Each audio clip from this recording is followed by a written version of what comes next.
trouble with Scotland is that it's full of Scots. No bar, no pinball machines, no bowling alleys, just pool. Nothing else. No.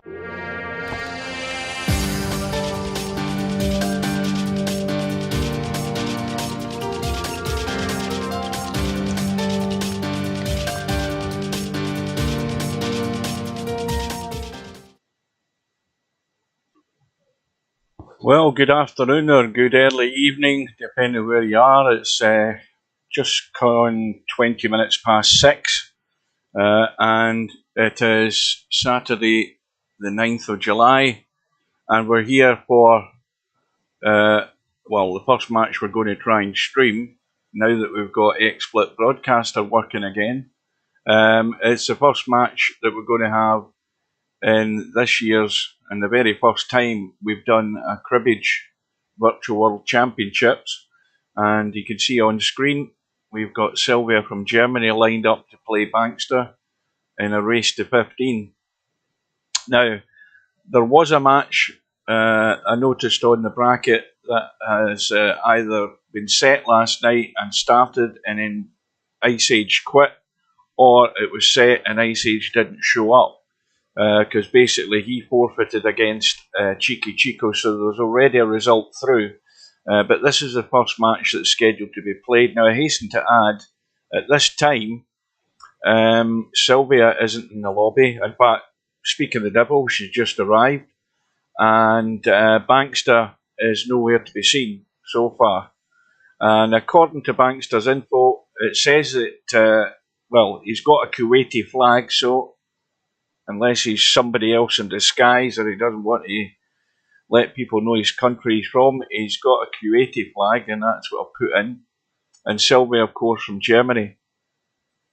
Now, Steve has said he's going to pop along, and Bankster has arrived as well. I noticed I see his name in the lobby, so we've got the two players, and it's a race to 15. Good afternoon, good evening to Albinario. We have got some cracking matches in this tournament. The top 8 matches, I think, are going to be all well worth watching. And we'll go over them in a minute or two. But Cribbage is a game that nobody plays. There's very few Cribbage tournaments, again, purely because lack of interest. And the other thing is people are a bit scared to put their toes in the water to try a game like Cribbage.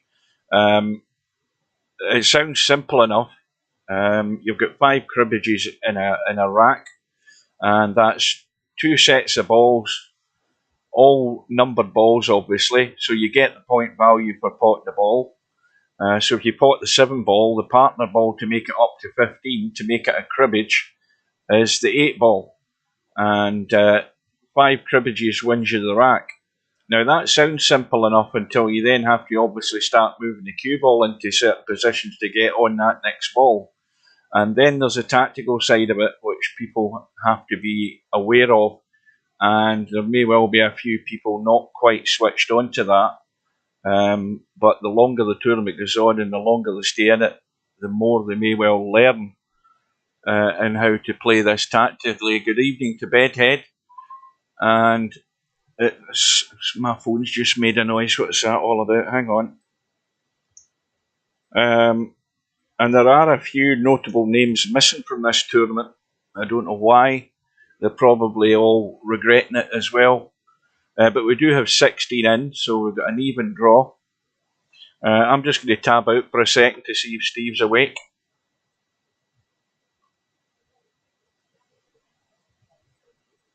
Testing. Right, I'm now in Discord, so he said he'll drop in. Good evening to Dwight. Good afternoon, Dwight. But the interesting thing about this game is going to be the tactical side of it. 3 fouls, according to, I've just read the rules to refresh myself. There is a 3 foul rule in it. If you don't make the partner ball, it's a foul. and the incoming player has the option of playing the ball in place, the cue ball in place, or taking ball in hand in the kitchen. And that's pretty much it. There's not an awful lot more to the rules other than that. I think jump cues are off. Let's have a quick look. I think the jump cues are off. 3 fouls. No, jump cues, yes, they're off. And 3 fouls is part of the game. And you've got 10 days to play the games. Race to 15 on the winner's side, race to 13 on the one-loss side, and a final race to 19. So we'll have a rundown of these matches. Some excellent matches to start off with. None more than the top one. Albinario against Stubb. That'll be interesting to see how that pans out, because Stubb was back to his old habits last night. Spectre Dawn beat him 7-2 in the first match in the Friday Night 9 Ball, and then Stubb managed to get his way through to the final, where Spectre Dawn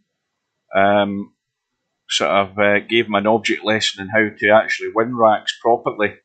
I think Stubb came out totally uneducated, because he just keeps doing the same thing, banging at a pot and hoping he gets on the next ball somehow or other, and it doesn't work. No matter how good you are at potting balls, if you just bang a ball and let the cue ball run loose. He scratched a number of times, the usual stuff. And good evening to Steve.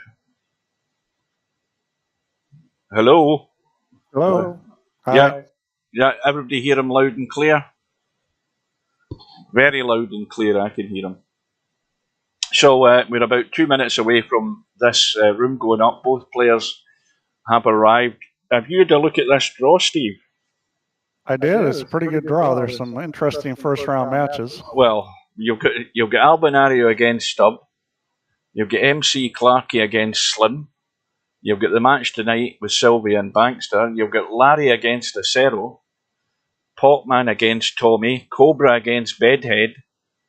LS3 against this guy, Machine, whoever he is. And then that match that went weird last night, I don't know what happened with that, but Ice Age ended up forfeiting that. And he forfeited his 2 matches in Friday Night 9 Ball as well for some strange reason. But he must have had something going on.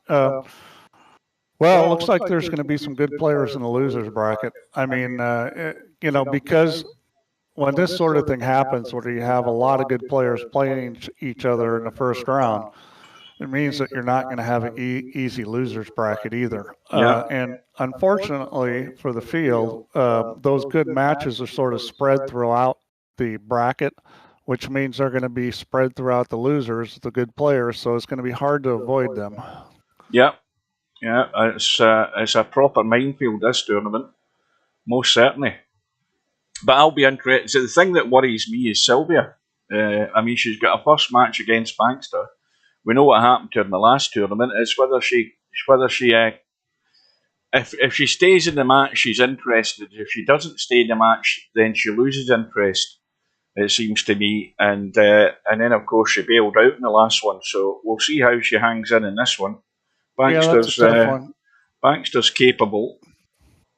It's sort of a self-fulfilling prophecy, though, because if you're going to let yourself, your feelings get involved in it, whether you feel good or bad based on how you're doing in the match, that's a real trap. I mean, really both ways, but especially the negative ways, because you're never out of it till you're out of it. You could always start playing great, but if you start feeling bad about things, then it's kind of a spiral down from there. I mean, you really need to stay away from those kind of feelings when you're playing a match. Oh, you see, you can do that, though, if you stay in the terminology, staying in the zone. By that, I mean, when you're not shooting, you're still totally focused on the lay of the ball, so you know where you're going should you get a chance.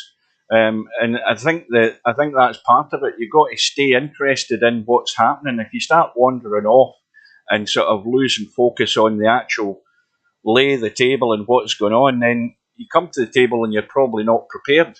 So I think focus has got a lot to do with Sylvia. She might be doing other things while she's trying to play as well at the same time. You get people messing about doing things still working or something like that. But I think, as I say, if she stays in the game, she's going to have to work to stay in the game rather than rely on handouts, because there's not going to be many of them going after this match. Whoever gets through. She's certainly capable of playing well. I mean, hopefully she can stay in the present and do that. Right, there we go. The room is up. Let's get ourselves in. Cloth colours at the right colour. I've got the camera down at the lower setting, and we're all set for the lag, and Sylvia is at the bottom of the screen. This is weird. I'm the wrong way around. What am I doing? There we are. So I got XSplit Broadcaster fixed again this morning. Last night when I started the live stream, it wasn't picking up VP4 for some crazy reason. Anyway, Bankster has won the break. Now basically with the break and cribbage, the simple tactic is you smash the balls to hell and you hope you get a cribbage straight away in the break, which is not uncommon. Well, you hope you get at least get multiple balls in, so you have a lot of choices. You get a choice for making a cribbage. Well, that's put the mockers in that because he's came up dry.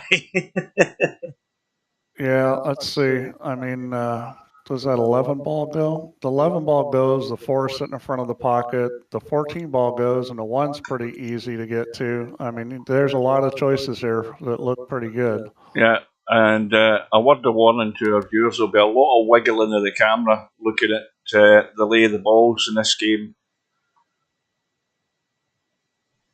So as soon as you're on that next ball for the cribbage, your mind should already be ahead on what the next one is. You should know where you're going.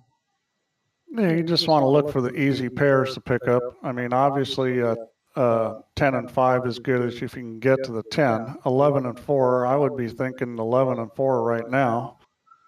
Now, I wonder how many players are going to be playing this game thinking they have to hit a ball direct. Whether they'll, whether some of them will actually know that you can combo a ball to still pot your combination ball, your cribbage ball. I mean, you just have to get it in the hole. Mm-hmm. I mean, I'm sure from Stubb we're going to see some Blastola. Oh yeah. I think this needs to be a little masse here. This is not a difficult masse at all. I mean, when they're sitting like this, this is just a very slight butt elevation, and I see. You're going to play the combo here. It looks reasonably good because it was always going to go in off the 10. And that's kind of a handy thing too, because managed to get on the 10 where there's a good shot on it. I mean, this could be a pretty short game. And, with cribbage, with the ball spread, there's going to be a lot of games like this where they're going to be very fast games. Yeah, the interesting thing from my point of view is when you don't have the cribbage ball on, it's what the player's going to do when they can't get to the cribbage ball. That's what I want to see. Because that's where the game can be won and lost straight away if you haven't your head screwed on. Well, I mean, in general, just the moving game, I mean, there's two situations. One where, you don't think you can get on the cribbage ball, so at that point you're going to play safe. You're not going to try to make a ball. And that safety is critical because not only is it a safety where you're not trying to give up a shot, but it's also safety where, you may be trying to rearrange the table. Yeah. For example, let's say there's a ball sitting in front of the pocket, the 1 ball right in front of the pocket, but you can't shoot it. And the 14's out on the table and you need to play safe. You don't have anything to really go after. The smart move is to take that 14 and move it into a place where it's going to be hard to get to because that 1 ball sitting in front of the hole. So little things like that, thinking about, how you're going to play safe. If you've made a ball and you don't think you can get the cribbage ball in, again, it's like it's more about changing the table. You're going to give up the option because you're not going to make the ball, but you can use that shot to move balls and make the table worse for your opponent. Mm-hmm. But that was a good start for Sylvia. Yeah, that was an excellent start for Sylvia. And this table, is not too bad, apart from the fact the 11 and the 2 are locked up in the bottom corner. But well, this is sitting real good here. The 7, 8, and yeah, I mean 11-2 is going to be a problem, but are the you know, because the 13 is out in the open and the 4 is out in the open. Maybe harder to get out this rack. That 5 ball sitting in a tough spot, you know, because that pocket's blocked. You got to get to the other side of it. Now, again, for any new viewers seeing cribbage for the first time, any cribbage ball, any partner ball is always shown next to your name in the top left-hand corner of the HUD. So you will always know what ball you're on next, but you should already know that without looking at the HUD. Okay, now this is perfect here to get on this 5 ball. Should go behind that 5 ball, shoot it up in the corner, and then take the 10. Yeah. Well, and I don't get that move. I think I would have just dragged in behind that. I mean, it looks simple enough to me. That was a little too stub-esque, or it was just a little bit too, let's ram these and hope something good happens. Yeah, yeah. All right, well, now's a good time to play safe, and let's see how she does this. I mean, playing off that 1 ball and running the cue ball over so it sits behind 11 and 2 would be a good shot.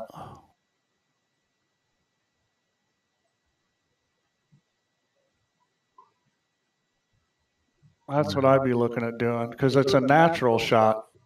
She's gonna go after ball, which I think was a mistake there, because I just, you know, she made that what she got. She had a very easy safety off that 1 ball. I mean, the speed was a little touchy, but the path was natural, and that's what you want for a safety. You hit that ball with just a touch of right English and let it spin over behind that 11-2. And you can go to the second rail and hit the 11. You got something to help you control the speed, which makes the shot a lot easier. She's went for that, but she's left nothing on. I mean, the 11's tied up, so the 4 ball's there. What ball's that? 13's there, and the 2 balls tied up, so there's nothing on. Safety limited option, but she didn't have a cribbage ball, Bedhead. She was, there's no ball in hand in the kitchen unless you're on the cribbage ball.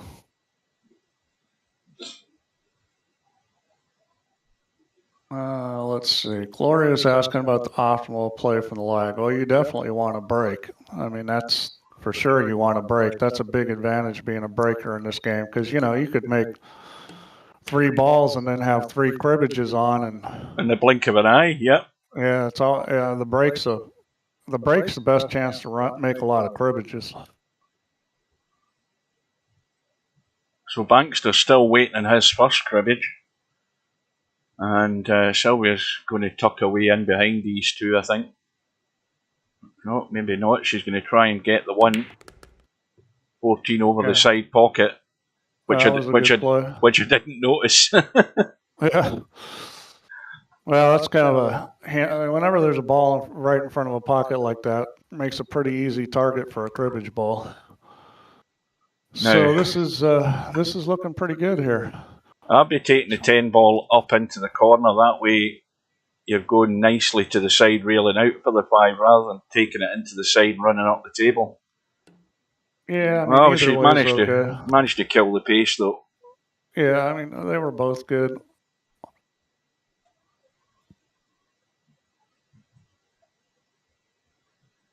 If she tries to run into this 4 or 13, I think the 13 goes and the 4 both go. They do both go. Side pocket and corner pocket. But you got to be able to get behind them.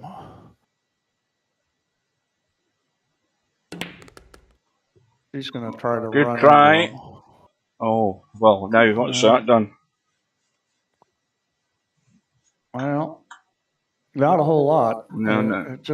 It just means that they still go, but now they only both go on 1 corner, it looks like. Of course, if you make this 11 ball, it goes down in that corner too. You could jack up and spare this 11 ball and draw it back and try to get back here and shoot the 4 in the same pocket as 11.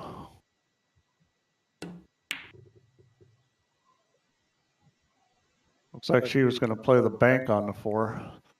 but she didn't make it. Bedhead, why would you think breaking is you don't really think breaking is an advantage? It's the biggest advantage you can get in cribbage. I mean, although I've not played it a lot, there's been a fair few times where I've broken got cribbages straight on the break, and then you're off and running, and you run the table. Yeah, it's an opportunity to make a lot of cribbages right out the gate. I mean, if you're going to break dry, but it's really, chances are you're not going to break dry. Not with how hard you can hit them in VP4 and.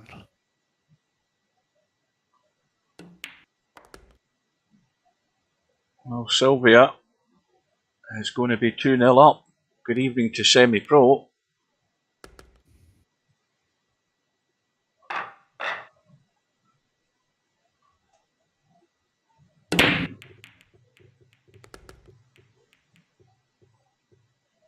Now, what went down maybe there? if you're only making one cribbage ball, I mean, you make multiple balls, it's usually going to be pretty good. Well, here's an example here. Sylvia spotted the 7 on the break, and the 8 is the cribbage ball, which she can't get to. So now she's looking to duck. Oh, no, she's got to shoot. She needs to shoot the 12-8 combo. She needs to try to combo that ball. Yeah, because it'll be ball in hand anyway, but there's those 2 balls tied up the side. That's a good shot. Well, that's unlucky. Played the carom, just hit that. That's pretty common on that kind of shot where you need to hit it real thin, just hit a little too thick. So now, when I carry on. When I play those kind of shots in real life, where you need to hit it thin to hit a carom, I always go a little thinner than I think because it typically is a little thinner than I'm seeing. I mean, that's a good tip on those kind of shots is play them a little thinner than you think they are. So now Bankster had the option there of playing in place or taking the cue ball into the kitchen. I'm looking to see where his choices are here. 14's tied up in the side rail, 1's over the corner pocket. And again, there's a kitchen rule. You can't pot a ball in the kitchen with ball in hand. Now he needs a bit of luck here. Well, it sounds like Bedhead's strategy is going to be when he's breaking it, he's going to soft break and try not to make balls. Yeah, we'll see if that happens.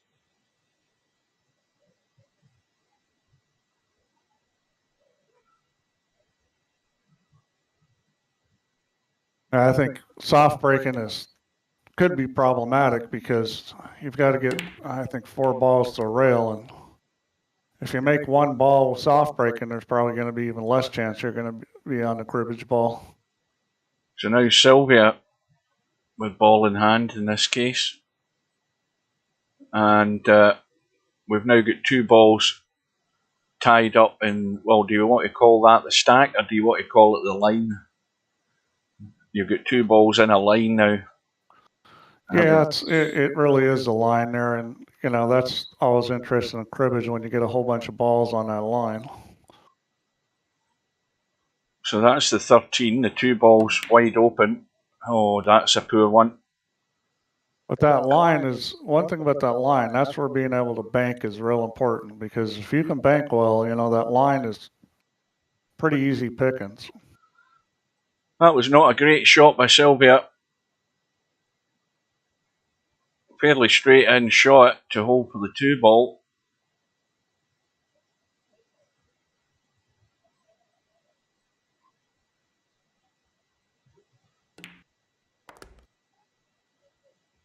So Bankster, an easy start. 15 ball is up in the top of the table. That has to be the last ball in cribbage. And sometimes it ends up being respotted, and that's another mistake that people make. They forget that they need the 15 ball to square the match, and then they also need the 15 ball when it's respotted, and the cue ball's running loose around the table to no position to pot it. I've seen that happen plenty of times. Looks like Bedhead figured out the strategy. I've used that strategy before, but it's never worked out that well for me. Ooh, oh boy. Well, Wow, that was an unforced error there. yeah, well, we've had a couple already. So, easy start for Sylvia, 14 and 1. There's the 13 and 2, 13 down the side rail. Although she's running up, maybe to try and get on that 5 ball, we'll give her the benefit of the doubt there. And she's got on it, 10 ball over the side. Bit straight, but can pinch a bit, but I think she's drawing back. That'll do it. Well, that would be an interesting stat to try to keep track of, Bedhead. I mean, you could be right. I'm not going to claim to be a cribbage expert. I mean, I think I've played it in real life maybe once. You know what I haven't checked? Is this alternate break? I can't remember whether it is or it isn't. Let's have a quick look. Winner breaks it is. Yeah. Which is... Oh,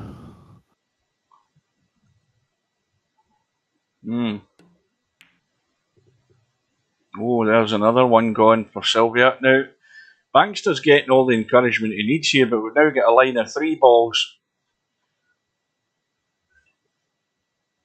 Well, the problem now is that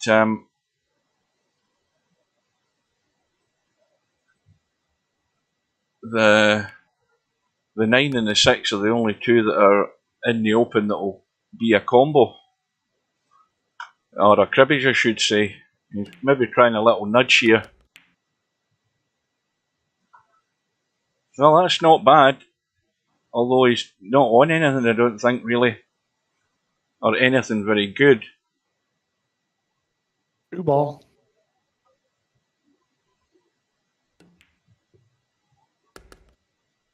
That was a good shot. Needs to slow up. That'll do it. That's perfect. Want that angle back. Yeah, he's got to see this out here.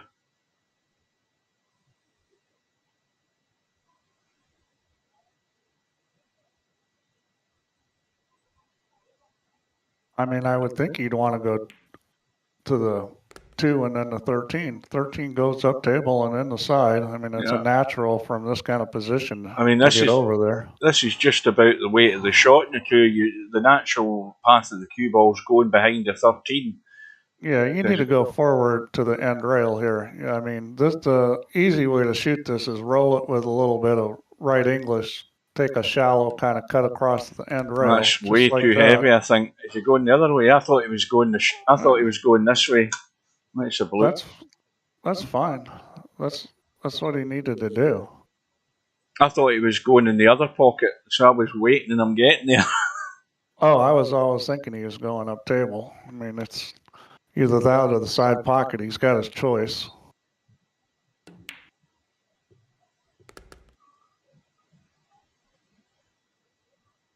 Well, the interesting thing, LS3, is that Whit sent me a PM before I started streaming, and Whit said to me that this guy, Machine, is actually Apollon. And I said, well, it's definitely not him, because he doesn't play anything that isn't in a snooker table. And he's been playing other games, so it's definitely not him. And it's definitely not a semi-pro. Well, this is a little dicey. Yeah, he got it in. No, he's got the job done and got off the mark. Yeah, it's going to be interesting to see how long these matches take. I mean, Cobra commented he thought 15 was too long, and honestly, I wasn't really sure.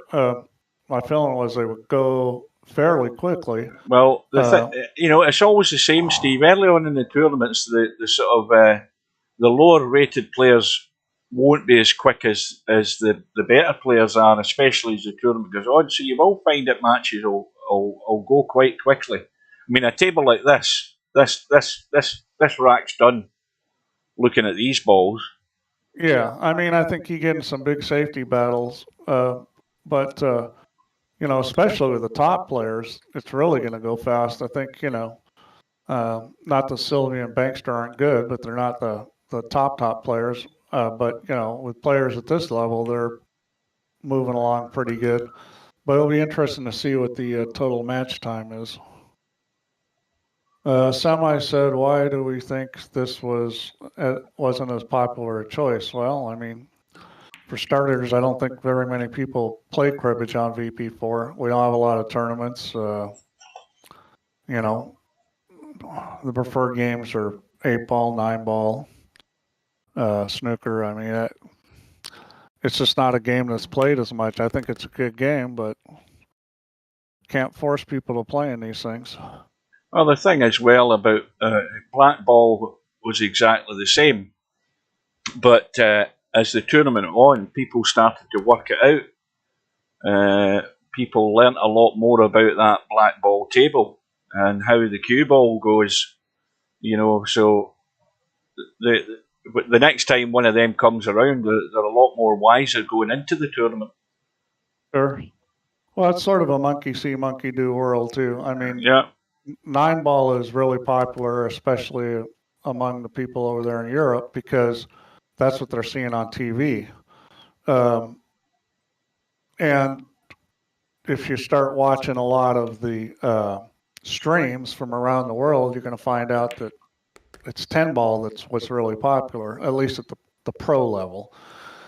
Not, I mean, amateur-wise, I think there's still more 9-ball played, but at the pro level, it's mostly 10-ball, except in Europe, because Matchroom decided that the 9-ball was the thing to do, and I think they decided that because that's what people were familiar with. Mm-hmm.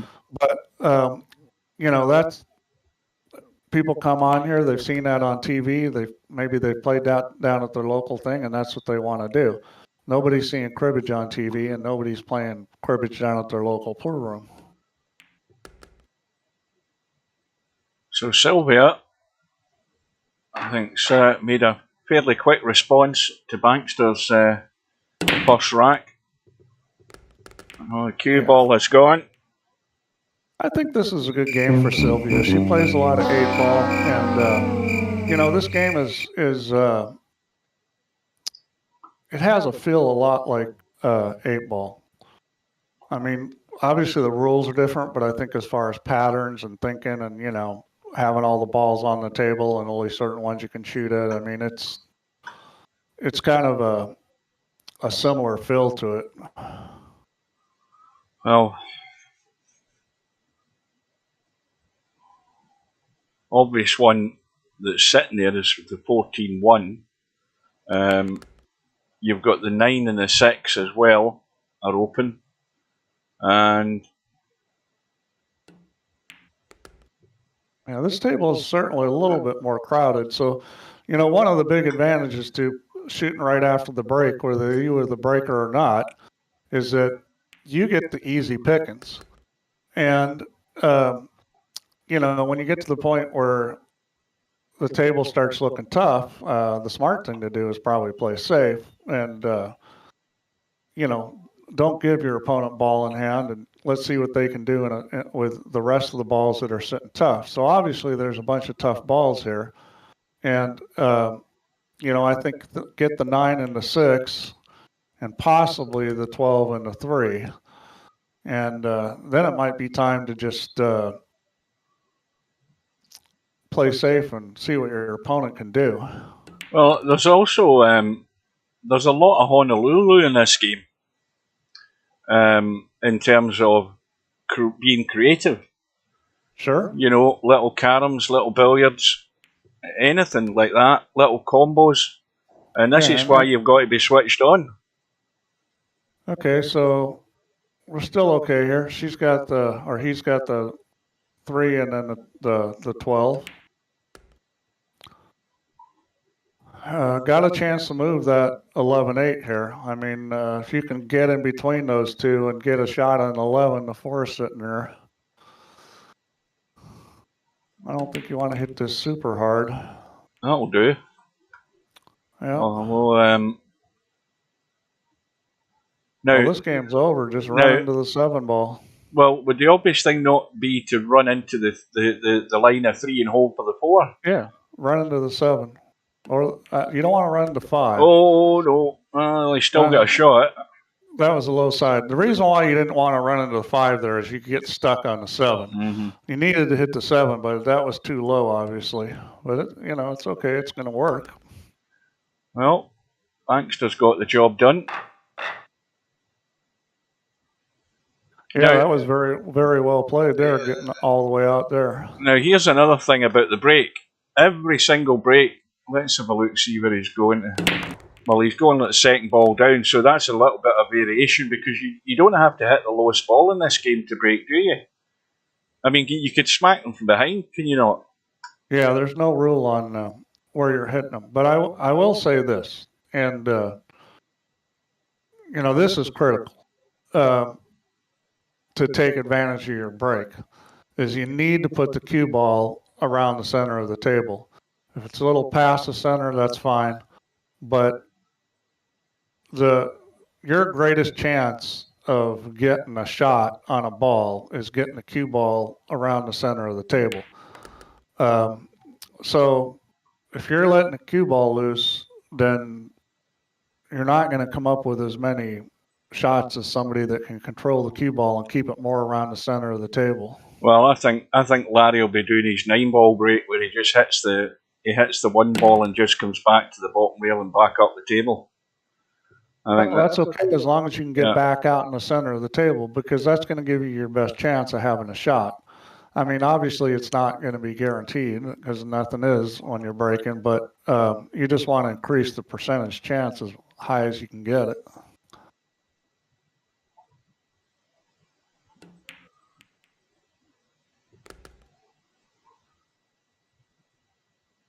I think if you watched a pro break this kind of rack, the break you would see them use would be exactly dead on, like right from the center of the table, right on the head string, and hit the head ball just dead on and have the cue ball come straight back.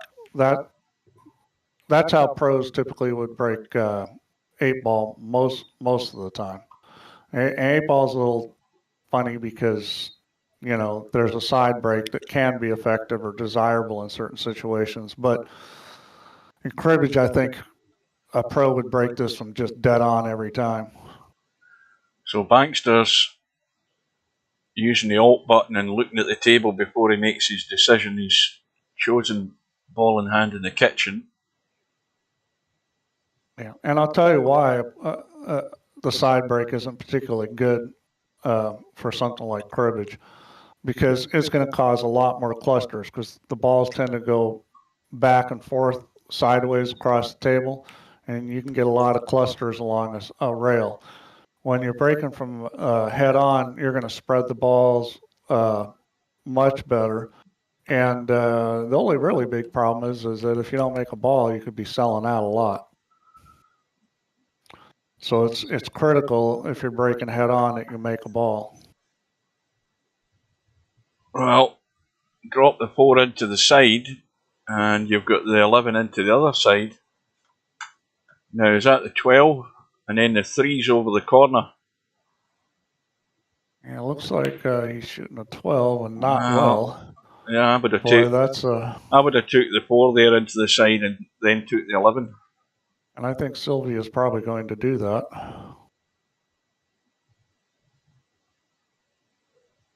Yeah, now this game may take a little while because there's some stuff that's congested. Obviously, the 13 and 2 isn't in bad shape. That the 9-ball that's there. So the 9 and the 3 are a combo.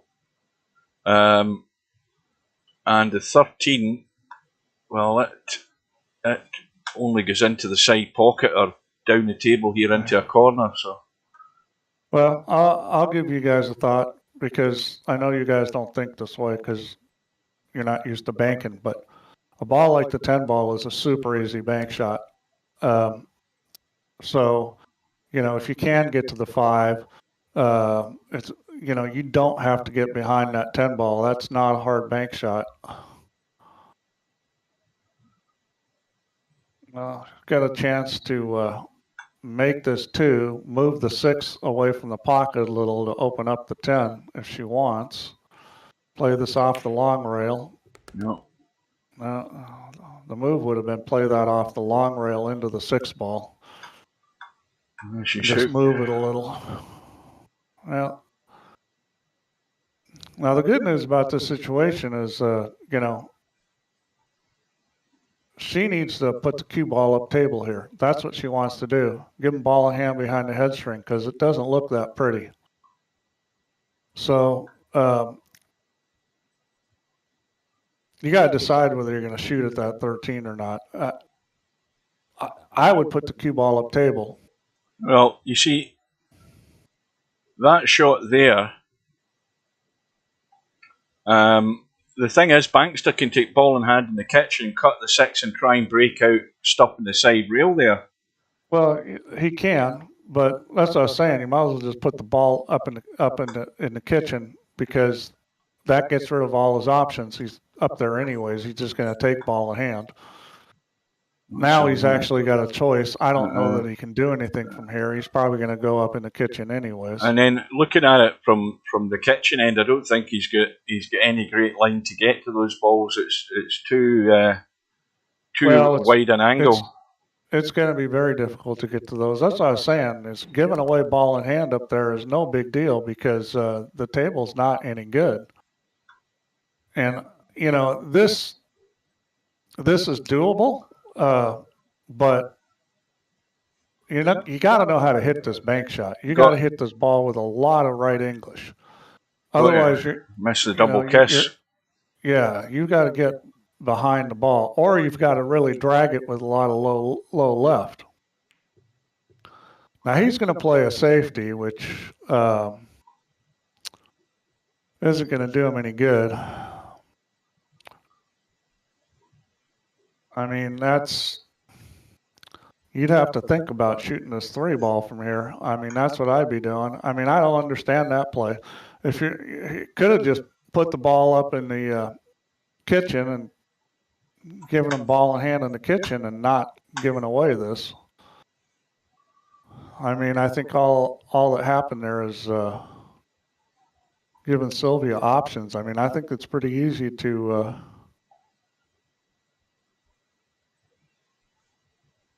well, you're doing a replay.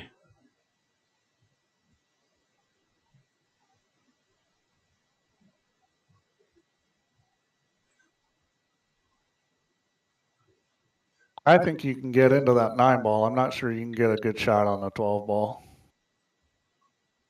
And she's going this way with it. She's going to try to play the 12 up in the corner. Yeah, that's a good shot.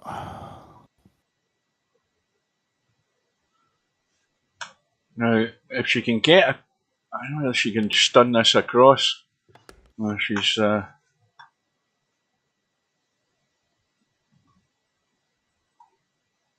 well, you got a choice. You can take a whack at loosening the 6 ball up, or you can play some sort of safety. She's going to take a whack at loosening the 6, and she hit that way too hard. But that is not. It's not a bad combo. It's not set, but she can certainly make it. Oh yeah, that's a pretty easy combo, really. I mean, because these kind of when they're close together, you can just line up where you're going to aim the 2 ball, which is probably about, maybe a ball and a half to 2 balls outside the pocket. Well, she's got the defensive strategy working there. Decided to pot the non-cribbage ball to lock them up. Yeah, nothing wrong with that. I mean, this is where it could slow down here. Yeah, it could have been aggressive there and gone all out to get that combo, but decided against it. Yeah, I'd just be thinning that 10 ball and coming back around and putting the cue ball back up on this end rail. Mm-hmm. That's what I'd be doing. That's just too difficult. So that's the kind of play I'm talking about that just is no good. Is making those kind of plays where the chance of coming up with a shot's almost nil. You might as well put your opponent in a bad position. Exactly, and this is the failings that a lot of people will have in this game. You've got to know when to make the move and when to just duck down table. Yeah, the thing is like, why even hit the 5 ball like that? He's thinning the 5 ball like it's going to be a safety or something, but it's going to be a foul because that's the companion ball. You know, on that cribbage ball, you know. Now, you see, now that Sylvia's got ball in hand, she can make a move. She can, ram this in and get a split going and then hope she gets lucky. And that's good enough. Well, I don't think that's hoping to get lucky. I mean, you look at the rack, see how you're going to hit it, and see how the balls are going to spread. I mean, all that stuff is predictable. I'm going to give her the benefit of the doubt and say give that's her the benefit exactly of the what she doubt. did. Yeah, because you never know, but it's rolled out nice, and now Bankster's learning where the strategy comes into this game. And what you said, Steve, is exactly what you should have done. He should have ducked down table, left them as they were, and went to the long grass. And now he's going to pay the price because of it. Yeah, he's losing the game doing that. Oh no, commentators curse. This. Oh well, the slot counts in this game. That was a beauty there. Well, the 8 ball's gone. The 7 ball was available. It probably still cuts across table. No, it doesn't. And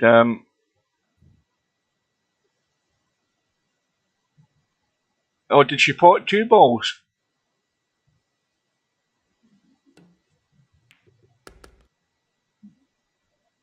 Yeah, it looks like. Yeah, she did. I missed the second ball. She potted 2, so she had 2 possible cribbages on. No, she didn't. Oh no, did she nominate the 5? I don't know what happened there. Somebody explain it to me. I think she did pot 2, but she didn't make a companion ball. And that's the situation Bedhead was talking about. Although it's been quite a few racks before that really showed up.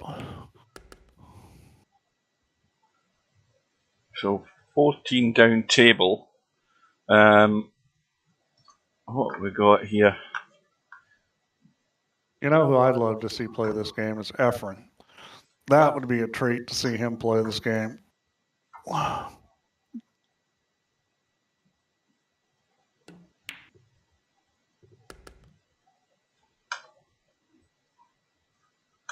Now, if Bankster can get into that, well, I think he's trying to get lucky again off this 9 ball. But if he got into the 12, he could come back for the 3.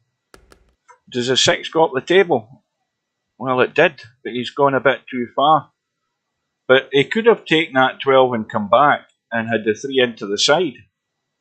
I mean, it needed an accurate shot, but he could have played it. No, semi-cribbage is not a call shot game. I mean, we could have made it one, but the standard rules are not call shot.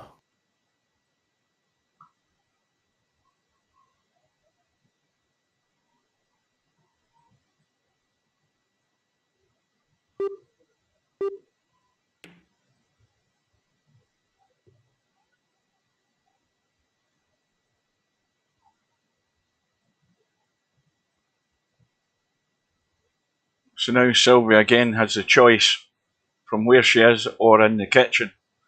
Now from the kitchen, the 8 ball's tied up in the side rail, blocked with the 12.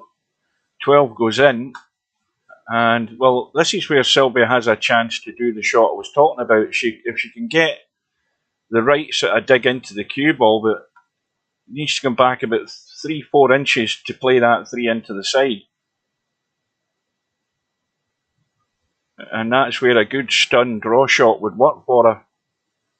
Let's see if she can get it. And that'll do it. That's perfect. She's got on the ball. Now that's the one that Bankster should have played. Yeah, and that also frees up the 4 ball now, which she's trying to get out to, and she's done successfully. So now she's going to get the 4-11. She needs to get forward just a little bit off of this to get past that 9 ball. I think just a little right English would do it. That's plenty.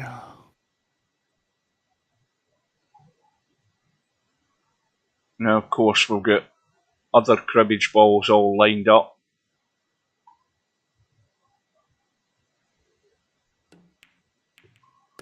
Yeah, but in this kind of game, it can almost kind of start looking like one pocket, where you take a cribbage or two and then you put your opponent in a bad situation. You don't, necessarily keep trying to run balls. Well, she went for the breakout on that line there to get the 13 out, but why didn't she play the bank that you were talking about, Steve? Because the 9 ball was at the back of the line. She could have banked the 9, and the 6 ball's open in the table.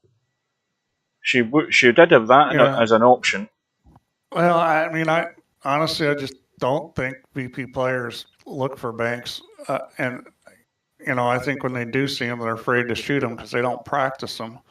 I mean, banking's tricky because it's very speed dependent on how you hit the ball, and you need to understand how to hit the ball to make the target big. And combinations of spins and speeds and how you go at the ball, and it's an art to become good at bank shots. It's not that easy, and I just think not too many players work on their banks. I think if they did, they'd be a lot better in these world championships. Well, Bankster went for the pot in the 6 to run through and break the line and get the 9 out, but he missed the pot. And he's given Sylvia a start. So 13 ball down the rail. Now, is she going to stun this in and try and do a bit of nudging? No. She's going to maybe try it off the 7.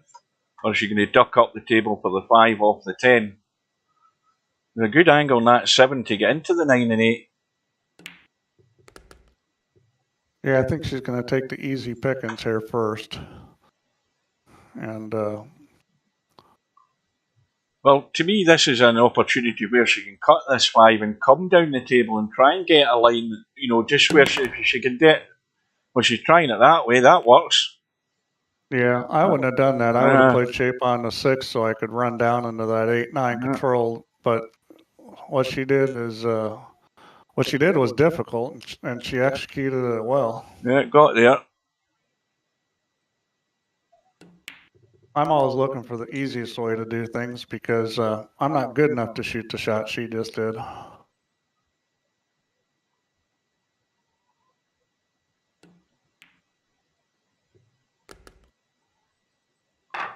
Well, Sylvia now. Well, she's taking a 3-rack lead. Yeah, pretty good lead.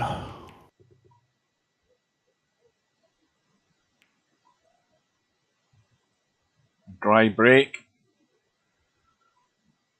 Well,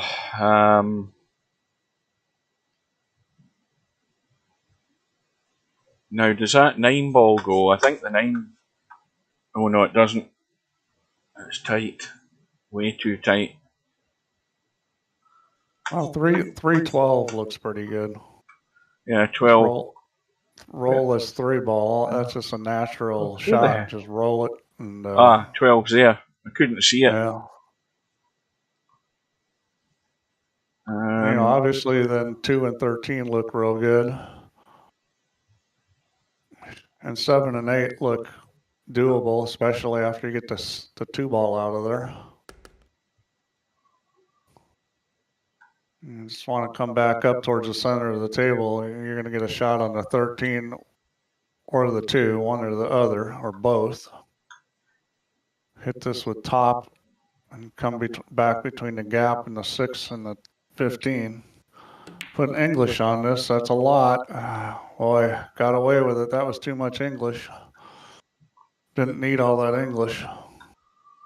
So 13-2. 13-2 and then 8-7. 8-7 down either rail. So this is a perfect opportunity to get just a nice little angle on that 8 ball so you can come across. 11-4 is kind of tough. The 11's makeable, but that 4 ball's got the 5 in the way. Boy, see, I don't understand that shot. Why not just stop the ball? All you needed was a stop shot. I don't understand, pulling it back like that. You're hitting it that hard, you're taking a chance that you're gonna maybe not get where you want. Just needs to be gentle enough in this to get it in the hole. The cue ball's going in the right direction. So now, well, you got some choices. You go cross and try to break the 5-9.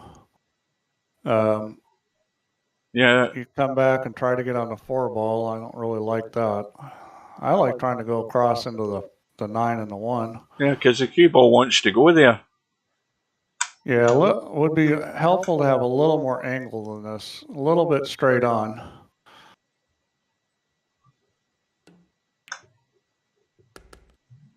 Yeah, maybe you're gonna shoot a bank on the 1. I don't know.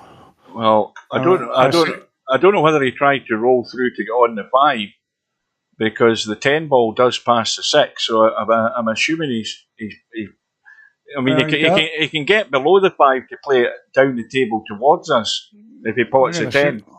He's going to shoot the 11 ball here and get on the 4, which is reasonable. You just got to be careful you don't run past the 5 ball. Well, that's no good. You needed to miss those balls and run down, kind of like running at a line towards the 5 ball and then shoot the 4 in the side or up table. Well, I mean, this ball does go. Just need to hit a good shot.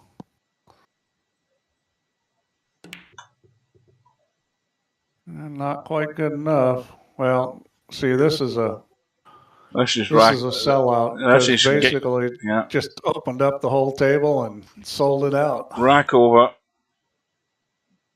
Well, Bankster's getting all the examples of how things can just suddenly turn on their head in a rack with that one shot. Yeah, I don't know if the rack's over yet, but it's definitely. Well, this is done and dusted. This. Well, I mean, I suppose has 0 points. She's got to make 5 cribbages. Yeah, there's a wee bit of pressure on her to deliver, but I mean, they're all open. They're all got a pocket, so there's really no excuse. Yeah, I don't think this is guaranteed she's going to win from here. I mean, I think she should, but it's not 100%. And she had to get lucky right off the bat. I mean, that was not a good shot. She got lucky. Yeah, that's just that too out of control. That's the stubbish. Well, we'll see plenty of that from Stubb.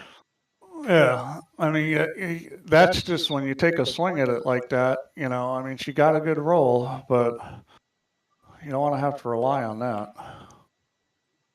It's funny because she makes tons and tons of really good smart shots, and then once in a while there's like this flyer that comes out. Now it's gone funny. Well, I mean... Well, let's see if the bank works. Yeah, now this bank, people typically bank short because they don't cut it enough.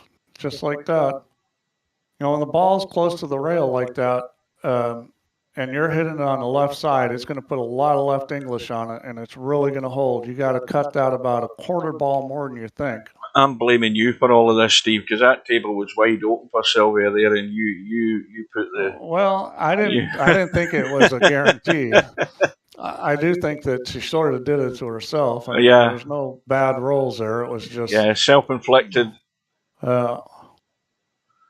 More to the point, Bankster needs to get this done, and he should do it. Well, got a little funny right off the bat, a little touchy shot. He should be okay here. Now, I want to ask about that name, Bankster, because I would expect somebody with that name would be shooting bank shots, and I haven't seen one yet. No. Boy, isn't that deja vu there? Didn't he just have the shot?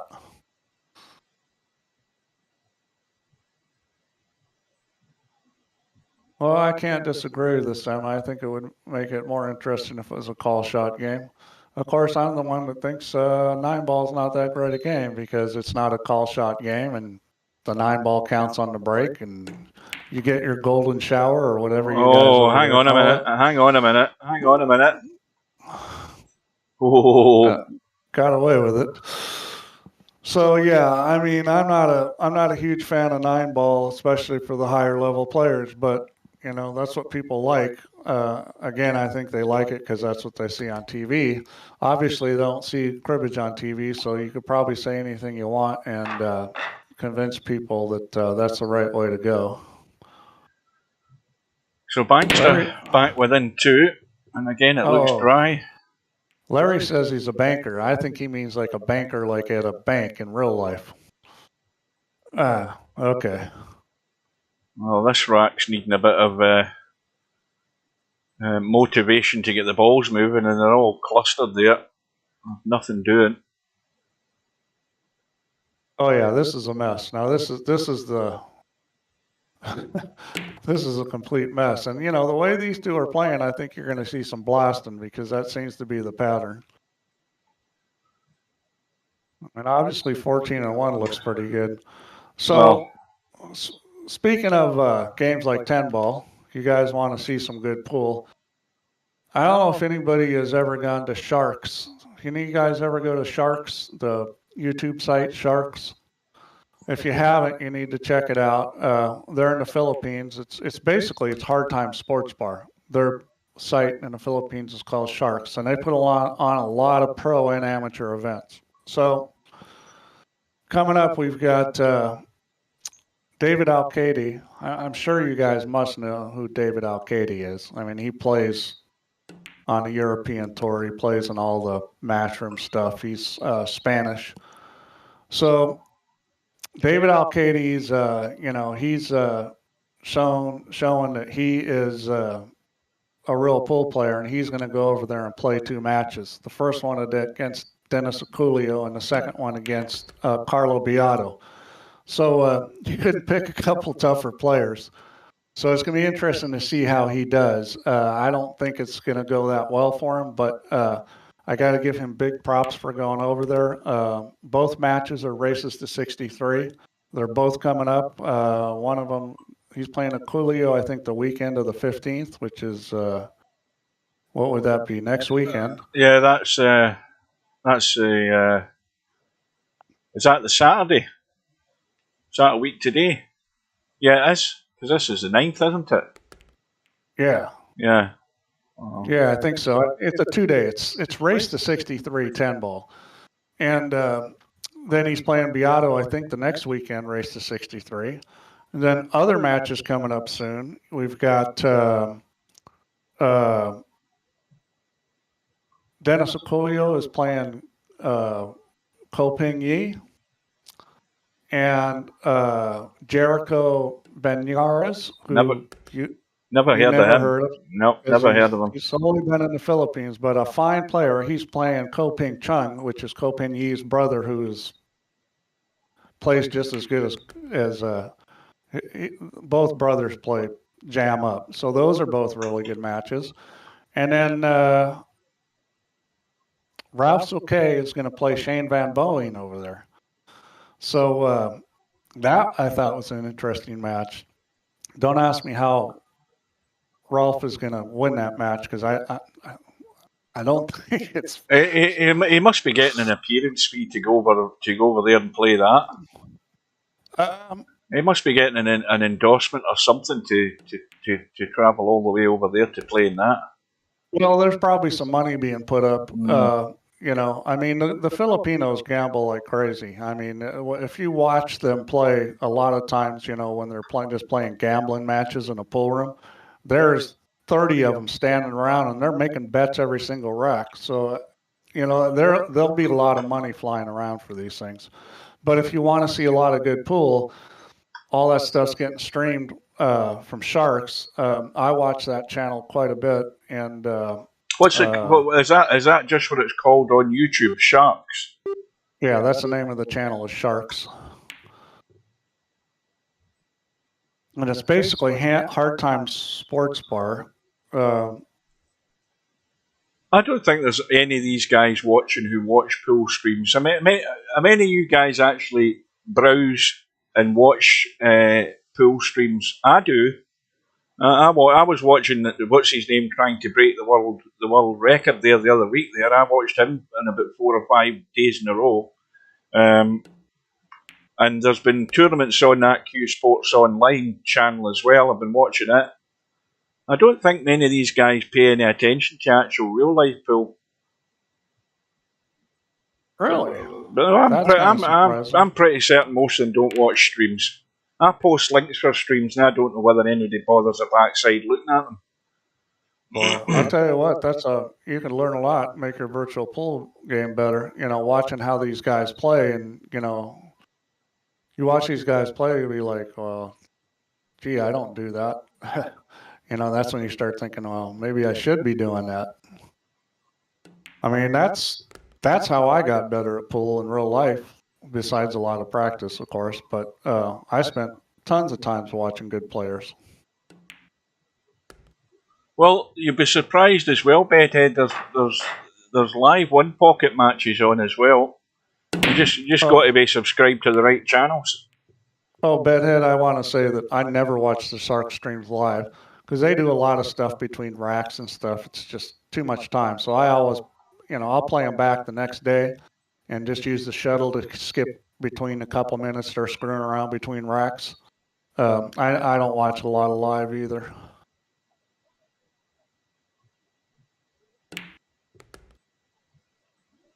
Well, lately I've been watching a lot of a fun format, which we maybe could do on virtual pool, but they're calling it the Three Kings. So last night I was watching, it's Jeff DeLuna, Jeff Ignacio, and Johan Chua. 3 really good pros who you probably never heard of. But they basically play they were playing a race to 21, I think, and it's winner stays on the table. So when you win, you get a point, and you stay on the table, and the next guy comes in. So it's basically like winner stays on the table with 3 players, and the first one that gets 21 wins it. That's kind of an interesting format with 3 people. So is that not a bit like a ring game? It is sort of like a ring game, but it's played conventional. Like there's no extra money balls or anything like that. And there's in a ring game, everybody's at the table at the same time. Like you just follow somebody. So if they miss, you play. In this, you're not on. When you're not on the table, you're not on the table till the game's over. Right, so got you. Right. It's kind of like a challenge room with 3 people, where the first person that wins 21 times is the winner. And it's a pretty cool format. Well, meanwhile, Bankster has got himself back in the game, trailing by 1 rack. Bankster's now got the option. Bankster, Bankster plays. I think they're actually pretty evenly matched from what I've seen. So he's going ball in hand. So he's got 14-1. He's got 10 and 5. What ball's that next to the 10? Is that the 9? Well, the 9's no good because the 6 tied up.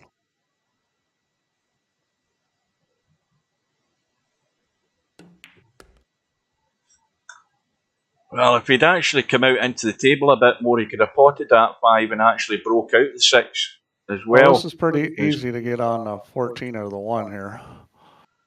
I would think you'd want to. I would probably go forward with that, but that's me. I would have gone forward around the corner 2 rails. Well, he's got to get a bit of inside right in this 4 ball if he's wanting to track over towards the 11. I think he doesn't want to let it run up the table. He could shoot the 14 to the 1, or he could shoot the 4 to the 11. Got his choice. I think if he shoots that 4 ball, he's going to need to run into the 9 ball. Yeah, he wants to make sure he's heading that direction. Yeah, this is the problem. Didn't run into the 9 ball, and this is trouble. Yeah, he's gone straight. I mean, no problem potting it, but I thought that was going in the corner there for a second. Probably just come back for the 1. I mean, he can kill it for the 1. Yeah, just stop the ball. Probably take the 14 into the side if he doesn't want to do too much with the cue ball. Now, if he gets good in the 14, he can again. What is he on? Is he on 4? Oh, he's on 4 cribbages, so he doesn't need to. He doesn't need to break out that 6 ball because the 13 and 2 is wide open. You're looking at his games, not his. I'm not looking at games. Oh, yeah, you're right enough. He's only in 2, yes. So, I mean, if he had the angle on the 14, he could break that out. He does need it. My mistake. Well, he should have maybe thought about that better because if he had an easy opportunity to leave the angle on that 14 to break that 6 out. This is still okay because you get the right angle on this 9 ball. Now, me personally, I like leaving a lot of angle and going down to the end rail and then into that side rail 6-15 or behind it's probably better going in behind it off the side rail. Yeah. But you need to leave yourself more angle to do that. You don't want to have to hit it real hard. And he's going the other way. Yeah, but yeah, see, the good thing about trying that was that, you know, it left the other ball to shoot. You know, breaking out earlier is better, but that was a tough breakout. Now that was a nice safety. That's using the head. Yeah, that was a very savvy play, and that was the right play. So basically, you want to not leave a shot, and this is tough because that 6 ball now goes. I think the play here is to shoot the 6. I think you can make that 6 in the corner. Now, see, I don't get this. The combo is almost dead. Let's have a look. Oh, I mean, has you actually looked at that, Steve? I mean, that is stone dead. Yeah, I don't understand why she's not shooting it. Maybe she doesn't understand you can hit any ball first. Well, I don't think Sylvia is that naive. Well, she could always do that instead. Wow. Talk about doing things the hard way. Well, I didn't catch it because I had the camera at the wrong angle, but I heard it go in. Oh, goodness me. Well, there's a lucky break. Well, having said that, commentators cursed. Well. That's brutal. That just sold the game out there. Well, that is weird. I mean, I'm surprised that Sylvia's been around VP for umpteen donkey's years, and why she didn't spot the 6 as dead and just bang the 15 and it has to go in. It's beyond me. That's a weird one. What's a donkey year? I thought in Scotland you only counted sheep years. I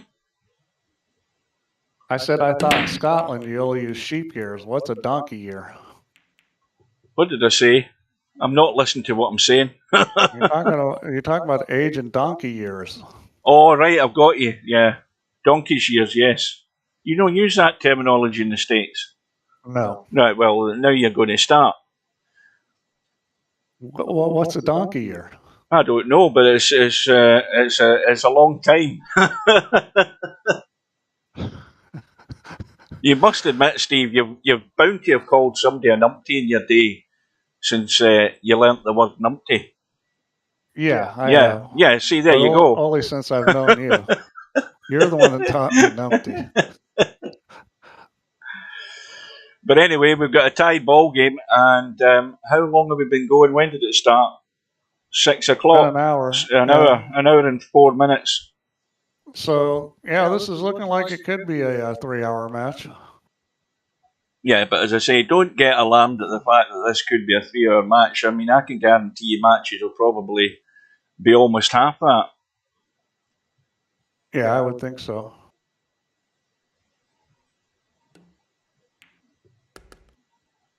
But we do have a bit of a mess going on here as well. Right, so how do you make something out of this? Well, that's a good question. Well, we've got the 6 ball as a companion ball, so that's sorted. It's going in. We've got the 7 and 8. Does that 8 go up the table? I think it does. It's close. Now looking at it, I think it doesn't. No, it's grazing onto the 5. But 14 and 1 looks good right now. And then potentially 4 and 11. Yeah, And 1 3 and 12. I mean, there's a bunch of pickings there. needs to stop. Oh, that was Too far. Yeah, that's rough. I have trouble with that kind of speed in VP.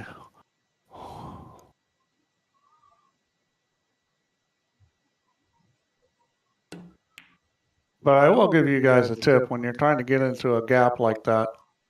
You know, don't try to get straight in on that one. Leave yourself the angle. Don't try to get perfect because that way, if you overrun it, you still got a shot. If you watch pros play that kind of shot, they're always going to leave an angle back on that one ball. They're never going to get straight in on it. They just, if they get straight in on it, they overrolled it. Right, so Sylvia's on the 13. There's the 1 and the 14. Now, if she gets the 1 ball next and then leaves herself good on this 14, she can then do some damage here. I think she wants to just take the 1 ball. I think she's gone. Yep, she'd be running away. This is a good chance. I don't know. This is a good chance to hit those 14 and move balls. Yeah. See, I would have hit that 14 with top and ran into those balls and spread them out. Yeah, the way she finished in the 1 wasn't great for holding for the 14, and that's why she had to go up table. And now she got too much angle, I think. She could have just not taken. Oh, good. She could have taken the 14 right off the bat there. I think was she not going to be a wee bit hampered over the 1 ball itself? I know, it's VP. How hampered can you be? I mean, I would have done that in real life, and in real life, the ball there makes a lot more difference. Mark Sharp says 1 hour and 5 minutes and a third finish. That's why I did not sign up. And Sylvia says she's already tired. Well, I mean, maybe it should have been made shorter. Oh, no, have faith, Steve. Have faith. You watch what happens in Albinario and Stubb get at it. There'll be balls flying all over the place. And Albinario will just feast off it. Yeah, I mean, we'll see how it goes. If it turns out that this one is too long, the next time we run one of these, we'll make it shorter. Now that 8 and 11 are a combo, although you can't get to it from there. And the 8 and 7 will go. Just a delicate. Well, it won't now because it has to be a cut in the 11, but the 2 of them are set there that they will go.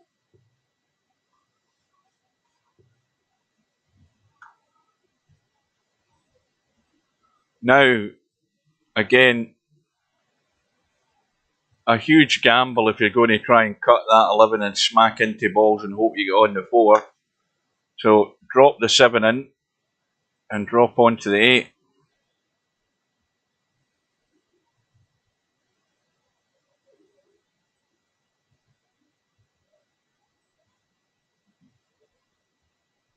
Could be risky to actually hit this with a wee bit more weight and run into the 10 and nudge something up the table in the process, but no, maybe the angle wasn't good.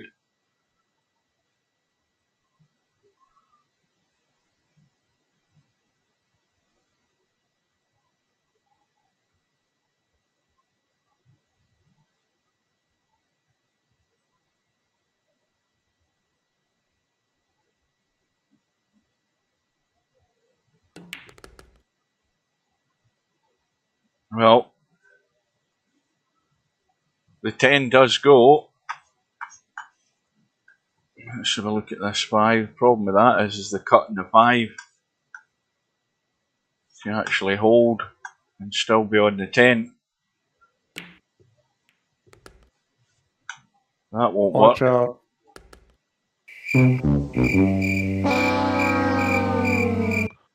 Well, there couldn't be a better opportunity to break this out. The way you need to hit this is not too hard, and you want to run into the 4 and not hit the 15 or hit it gently. Oh, that'll do it. If the cue ball slows up, I think that's fine. Yeah, got it. Yeah, that was a good shot. 'Cause that's all you want to do is shove that 4 ball out. Now it's, it's potentially fairly easy pickings. 10 ball goes. Now, 14. Well, this is 10, pretty. The 10 set is a combo as well. Yeah, this is real pretty. So you got to be a little careful here. Yeah. Well, it's a bedhead cut, but it goes. Yeah, needed to put a little more juice and draw that a little harder. That makes the 5 ball go forward more and the cue ball backwards more. But took care of it. Well, it looks like for the first time we're going to be coming down to some 15 balls and maybe an extra 15 ball on top of that. We haven't seen one of them yet. Oh dear. Well, that was unfortunate. Well, 14 let the cue ball run and then 1 ball into the side and then stud out for the 15. That would be the plan that I would have. I wouldn't be trying to hold it. I'd be just letting the cue ball run. Get yourself down here. Keep going, keep going, keep going. Well, that's good enough. Again, you can pot this and left-hand side it and check it into the table and let it run if you want. I think it's going round the angles here.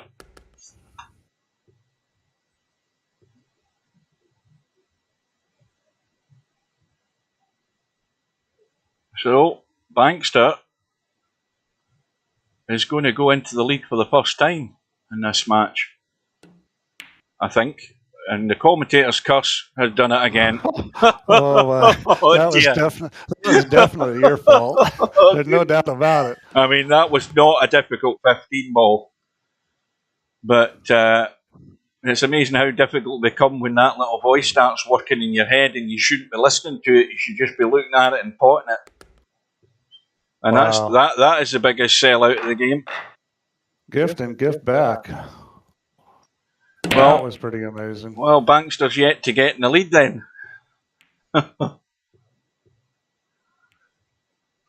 And did anything go there? Nope. And again, we look as if we've got a proper mess here. Well, you can be creative if you want. I don't think there's a lot to be gained from it, though. Well, guys, I could change these races, not for this match, but for the rest of them, if that's what everybody wants. I mean, I could change it to race to 11 in the winners, race to 9 in the losers, single final to 15. But I'm not going to do that unless that's what most of the players want. Well, if you can do it after what a second match goes up, and we look at the length of the time in that second match, because I think you have to wait until, no disrespect to these guys, but if you wait until we see a couple of sharks playing it and see how it goes. Well, we know it's going to go faster. I mean, there's no doubt about it that it's going to go faster. Well, I agree with Bedhead. I would say at least one other match and then make an assessment there. Yeah, because, I mean, right now I figure a match between good players will be, at best case, hour and a half, and at worst case, maybe 2 hours. Well, everybody thought initially that the Black Ball tournament was set too long. And I don't think it was. I think it made for an enjoyable tournament. You've got to have a bit of come and go in a match, or the opportunity for there to be some backward and forward. Well, me personally, I like longer matches. Well, you know me, I don't need to tell you. I mean, if I'd set this, I would have set this longer. Of course, it depends on if you're the better player or not, because the longer matches favor the better players. If I'm playing, if I'm playing Carlo Beato or Shane Van Bonen or Well, somebody like that, you want a race to 3, don't you, Steve? I want as short as match as I can get. you want a race to 3 in the 5 ball. That's what you want. Well, you're not going to get the 5 ball, but I played a lot of tournaments that were raced to 7. Some of them even raced to 5, and a lot better chance in that kind of race than race to 11 or more. Oh yeah.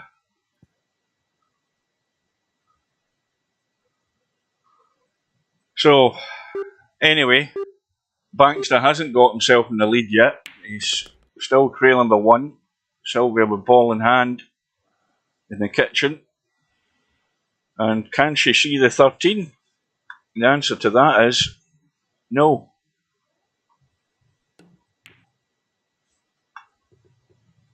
Oh, unforced error there. And I'm not sure what she was going to do after that, because the 5 ball doesn't look good. I don't get that shot. No, she was. She had potted the 2 ball into this corner and then tried to get herself on the 13 and blocked herself off on it. So she was just playing some sort of safety. Oh, I thought she could have made the 13. No, played off the rail. Well, I mean, she could have tried to kick it in. Yeah. Yeah, that's an easy kick shot off the rail. But again, I mean, if you haven't played those shots, may not be used to them. But that's a pretty easy shot off that rail with the ball that distance away. Well, Bankster is trying something ambitious here. Yeah. Yeah, he's doing a stubbish shot.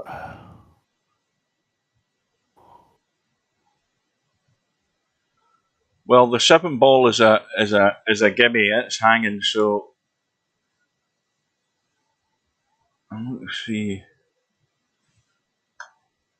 He's got a play on it. The problem is coming up with a shot on the 8, and Sylvia's at the table now. Yeah, okay. Yeah, I mean, you can play the 5-15 into the 7, try to draw back into that 4-8, but I don't think that's that wonderful. Now, what ball was that she potted there? The 1 ball. Right. So she's got a good shot here, and I think she's looking pretty good here. I mean, that 7's really clogging things up. That's the biggest problem going forward here. Is 7's in the way for just about everything. I think she would have liked to have hit that 13 ball and stayed below the 5 so she could run the 5 into the side. Well, she's got a good shot here. The 4-8 combo is pretty easy. That 4-8 combo, it's almost sitting perfect where you just hit the 4 just straight on. Yeah, hit it straight on to make the cut. Yeah, and then and then the 7 balls, right there. I mean, I would definitely be shooting that combo. Yeah, but just go straight through. Yeah, see that? What she's doing, she has to get lucky, and she didn't. The other shot was, I mean, you could miss it, but if you made it, you didn't have to get lucky. Well, it goes back to what we're saying about, there are times where you're going to have to be creative, and that combo was a straight down the line, pretty much straight down the line 4 ball onto that edge of the 8. Sometimes you've got to not only be creative, but go for it. Well, I think a lot of it's just seeing those shots. If you play a lot of 1 pocket, or if you play a lot of Honolulu, or you play those games, you start seeing those shots. Yeah. And when you play 9 ball all the time, you may not see that stuff. Well, 11's on the side rail. How's she going to get through here? Or Bankster, I should say. And the answer to that is no, he isn't. Yeah, well, they're both doing the same sort of thing where they're sort of hitting and hoping on some of these shots. And that usually doesn't work out. I mean, the shots that they have a clear idea how to get to it, they're usually pretty good. And when they don't, then they do the hit and hope, and that's usually not so good. I just can't wait to see Stubb play this game. It's going to be crazy. Oh, the balls will be flying all over the place. I can guarantee that. So now we've got a little regiment of balls in the middle of the table. And now, what have we got up there? Is that the 13? So you got 11 down the rail, and you need to get really good to get anywhere on that too. from there, I think.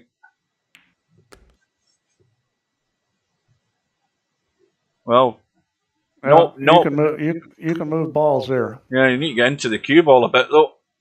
This you can move balls. Well, see, I don't get that. Oh, That's the time to do the slammer that's a slammer jam into that line. Exactly. I mean, that is an open invitation to the party. I mean, you just dig into the cue ball a bit, get the stun going, and look, the balls have got to open up.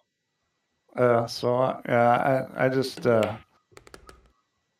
Well, I don't get it. I don't get it sometimes. Let's see if the plan works, though, Steve. That's the question. She's kept it tight.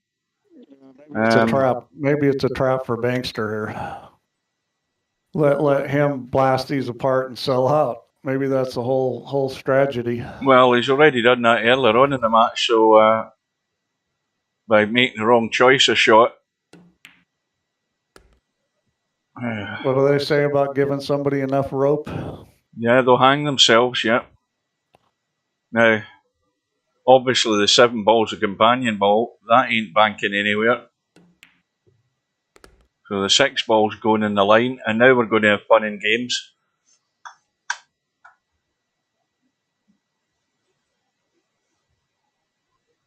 $11 ball in the rail.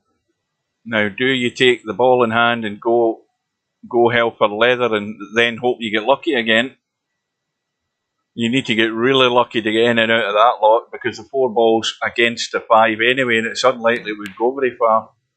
I would have made the 11 and then put the cue ball up on the end rail, giving him ball in hand. This was a mistake because now he's got a good shot to move balls. Hit way too much 11 ball.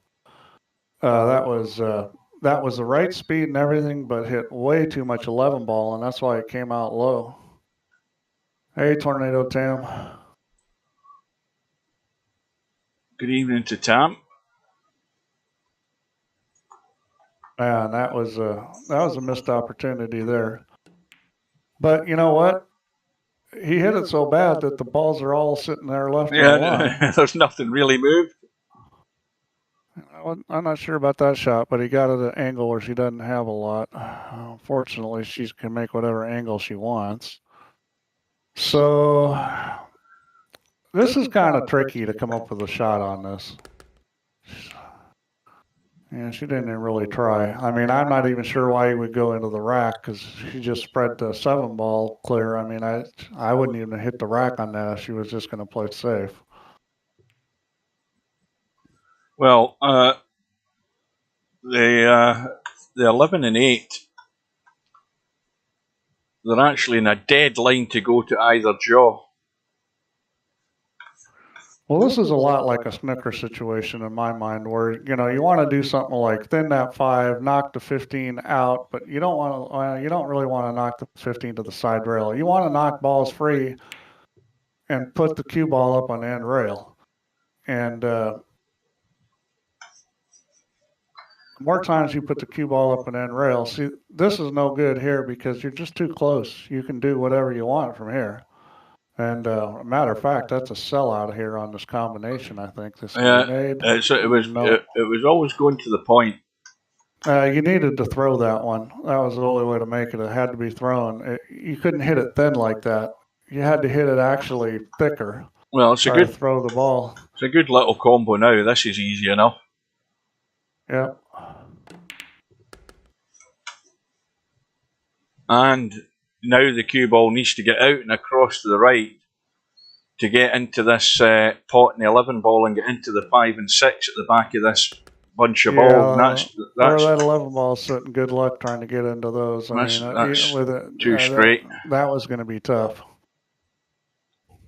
Certainly not at that angle.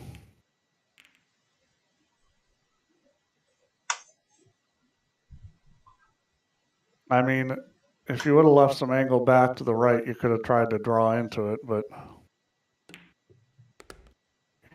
with that many balls stacked up, unless you're really getting a lot of power into the cue ball, you're just as likely going to freeze into something as you are to open things up.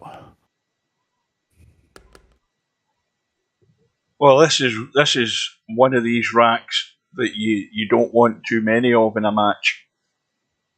Because this will prolong affairs. I want to see somebody thin a ball and put the cue ball back here on the end rail. That's what I want to see.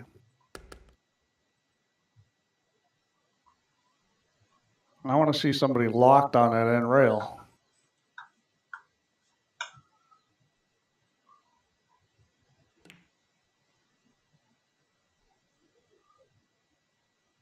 Well, that's one foul.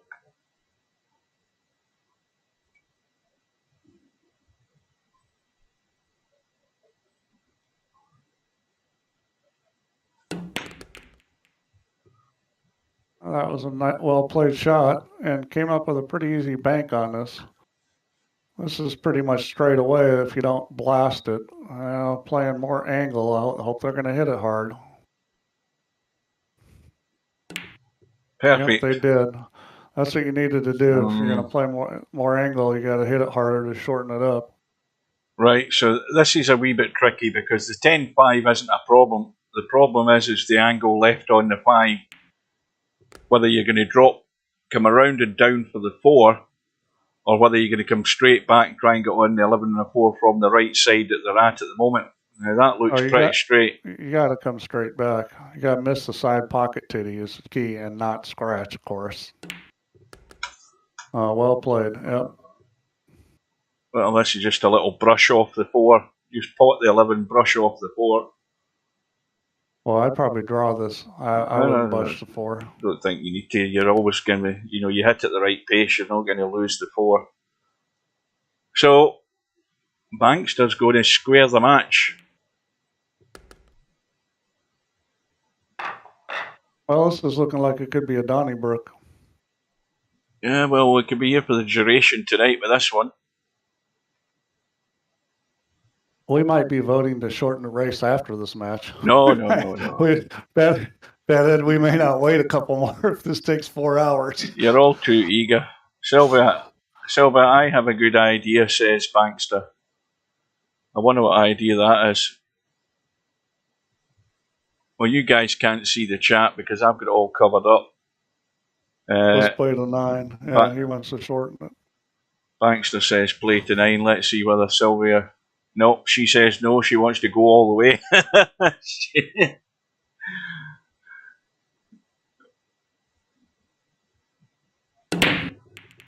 Wasn't she the one that was saying she was getting tired already? Yeah, but I think she's maybe got a second wind. I think she's now focused. She went and got the 16-ounce mug of coffee is what happened. Yeah. She's maybe on a drip, a caffeine drip. I was going to suggest 11 to him, but I'm afraid to after that very quick. That's a no. You don't make any other response other than okay. But Bankster got the reply right. He didn't want to take it any further. That was the quickest no I think I've ever seen.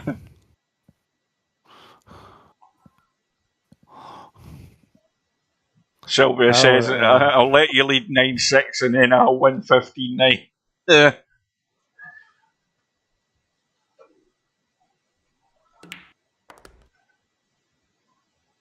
So anyway, Steve, the little conversation we had the other night when I was up late, as predicted, it was a guaranteed prediction. Boris made his announcement about, I think it was about noon the next day.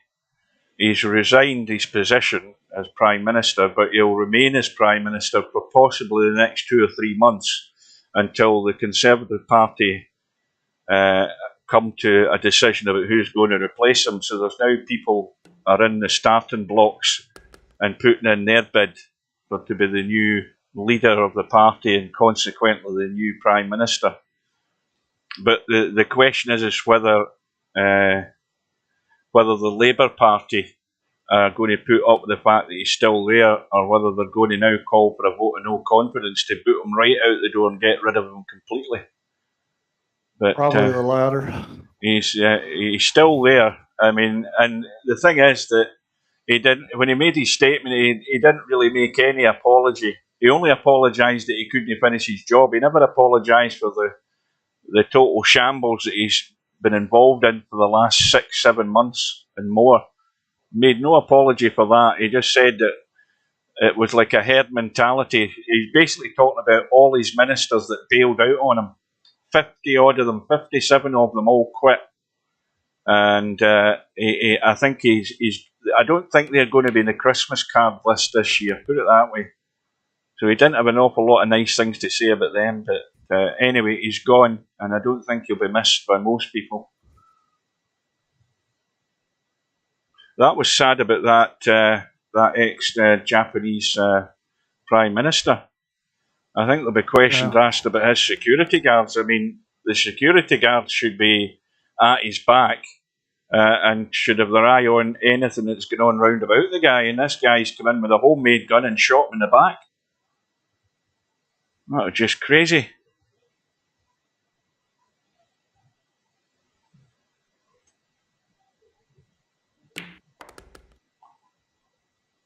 Anyway, we're still tied 6-all. Again, we've got a bit of a mess. Top end of the table.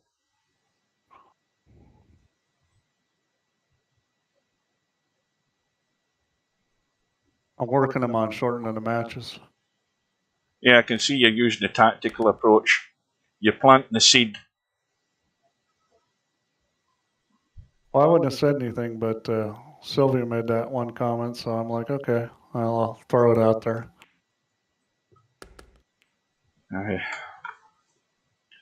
5 goes. Little brush through. Now, 6 balls up the table. 6 balls up the table. I mean, it looks like it's up to Sylvia, and we'll see what she says. I'd be just dinking the 9 in and sneaking out behind the 14 and 15 here, I think. Yeah, that'll do it. Now, the 8 ball doesn't go past the 3. But the 1 can go and the 14's a dead set combo. I maybe just get into that a wee bit too much. I don't think I would have wanted the cue ball there. Yeah, I don't think that's so wonderful. I'm sure that's not where she planned on having it. But, 14, this is an easy combo. It's going every day. And then... well, she played for that. So that combo before on the 6 ball, she just never even looked at it. Mm-hmm. Because she knows that you can do that, because she just did it. Yeah, that's the weird. That's the weirdest one of the night. They're absolutely dead set. Admittedly, she was stuck right on it, but all you had to do was bang the ball. It had to go in. Well, this is a bit better shape, this table, because we've got an immediate combo up table.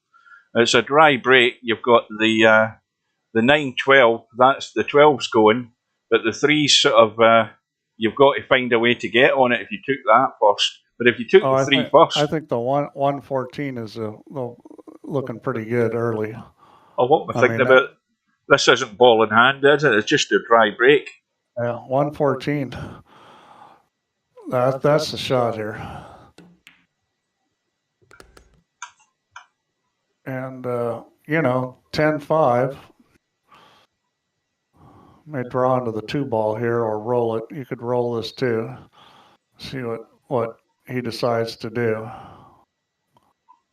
Looks like he's going to roll it. But she didn't want to roll it like that. I don't understand why left English got put on that. But still alive and roll down and get the 8 ball. That's one of the reasons I think this feels a lot like 8 ball. Because you can screw up and you still have more options. An 8 ball, you got a bunch of balls you can shoot at, and you watch people kind of not really play the rack that well, but run out because they got a lot of options. And I think that applies to this game also, that early in the rack you can do a lot of stuff wrong and still make a lot of points. Good evening to Brainfill out there. Sylvia's reply there, Steve. That's fine. I mean...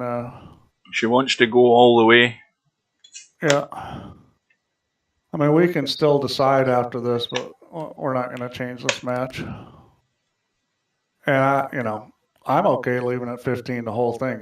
I'm just, it's not me Yeah, plan. So you know, I just want to keep the players as happy as possible. just give it time. Give it a couple of matches, and then you'll be in a better position to make the right judgment. Yeah, I actually think longer races makes a better world championship, but I understand the people's issues with time and, you know, how long it's taken to play matches. Well, that'll do. The little bit of a fluke into the side.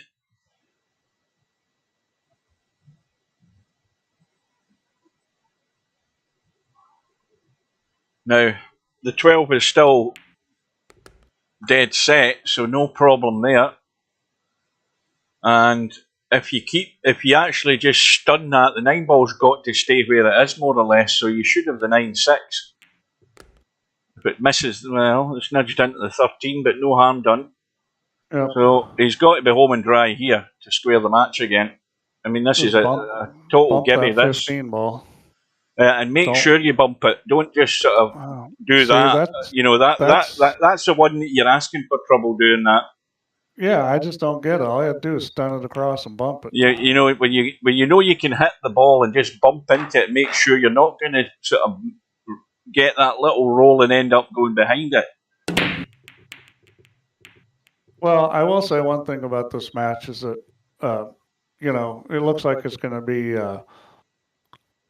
29 games, so it's going to be the longest possible number of games you could have because, you know, somebody wins 15-10 or 15-8, it's a lot less games. Well, we're 96 minutes into the match and we're only halfway home. Yeah, but we're halfway with both of them at 7. Yeah, and you look at the straight pool matches we had. We had straight pool matches that were 2.5 and 3 hours. Because the enjoyment of that is watching the creativity of people at the table. Yeah, well, this right now looks like it'll be 3 hours, but we'll see. It could speed up. Well, I wouldn't say they've had a lot of matches that were, you know, had the whole line going, a lot of safeties. I mean, we had the one for sure that was a lot like that. Silver's taking her eye off the ball there.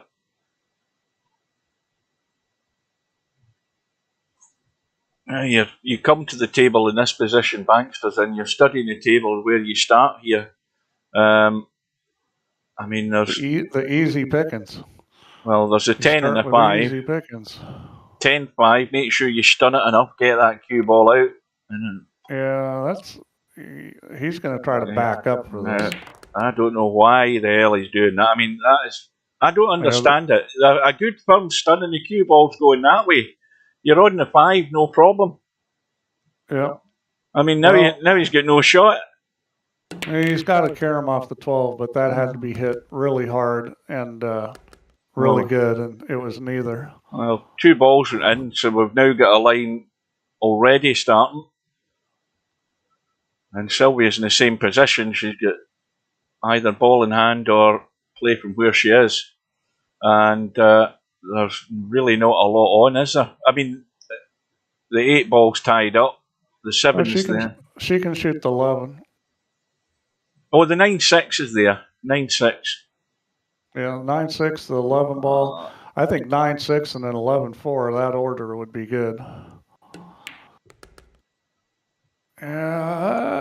Didn't really get right. Well, maybe she can get to the 4 from here, although this angle is going to be a little tricky. I think she can spin the cue ball into the 15 off the rail. I don't know what she's doing here. Probably 13-2. Where are we? Oh, 13-2. Yeah. She's a bit to jack up on this one. A bit stuck to the rail. Yeah, jack up on the 13 and spare it. You only need to come back about. Well, I'm not sure you need to come back at all. Maybe a half an inch. She's looking at the 4 ball. Which that would have been a lot better play if she would have left herself an easier shot. No, this is not what you want. But that is played it well. What you want there. Played it well. She's got the 13-2. Yep, she's rolling right along here. I mean, That's when she seems to be at her best, when she's just rolling balls. When she starts hitting them hard, it doesn't seem to Now, work as well. do you try a little bump here, Steve?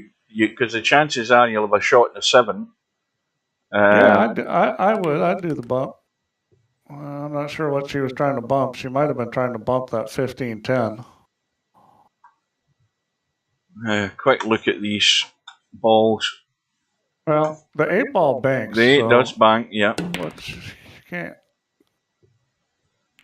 Well, that's about the end of this party, probably. Well, you got the bank shot. And actually, that's not that difficult a bank shot. I would hit this with draw and a fair amount of left English. She did not use a fair amount of left English. See, that's... I could tell the way she's going to hit it. She was going to come up short. You got to put more English on that to get it to open up, especially at that speed. I think everything was fine, just not enough English. Bankster's got ball in hand or play from there, and he's got the 7 and 8. Oh, you got to play from here. That's 7 and 8's a duck. The 1's on the top rail looking from this end. And and he's perfect to go up table. 14 is available, so that 5 ball goes. So I mean, it's going to be should be able to get at least 3 points here. Really more. It should be. I'm not sure what that was. I'm not sure why he didn't go up table there. That was. I don't get that. Now, is that the 12 that he potted there? No, that's a 10. That was a 10. On the 5, which is fine. Well, he's going to stay down here and just work him. I mean, this should work. I mean, he didn't have to go up table. I was just surprised it was so natural he didn't.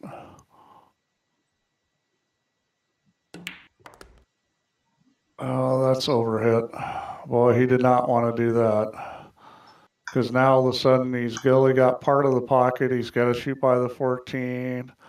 Needs to hit this with some speed to miss that 15. I think he's going 14 and coming right down the table for the 1. Yeah, he's pretty straight in for that. And now he's looking at the 3 ball. Boy, that was simple to get on the 12 ball good. Just way overhit that. And that's not so good. Yeah, got away with it. Well, there's something to be said about being close to the object ball. It gives you a lot more chances.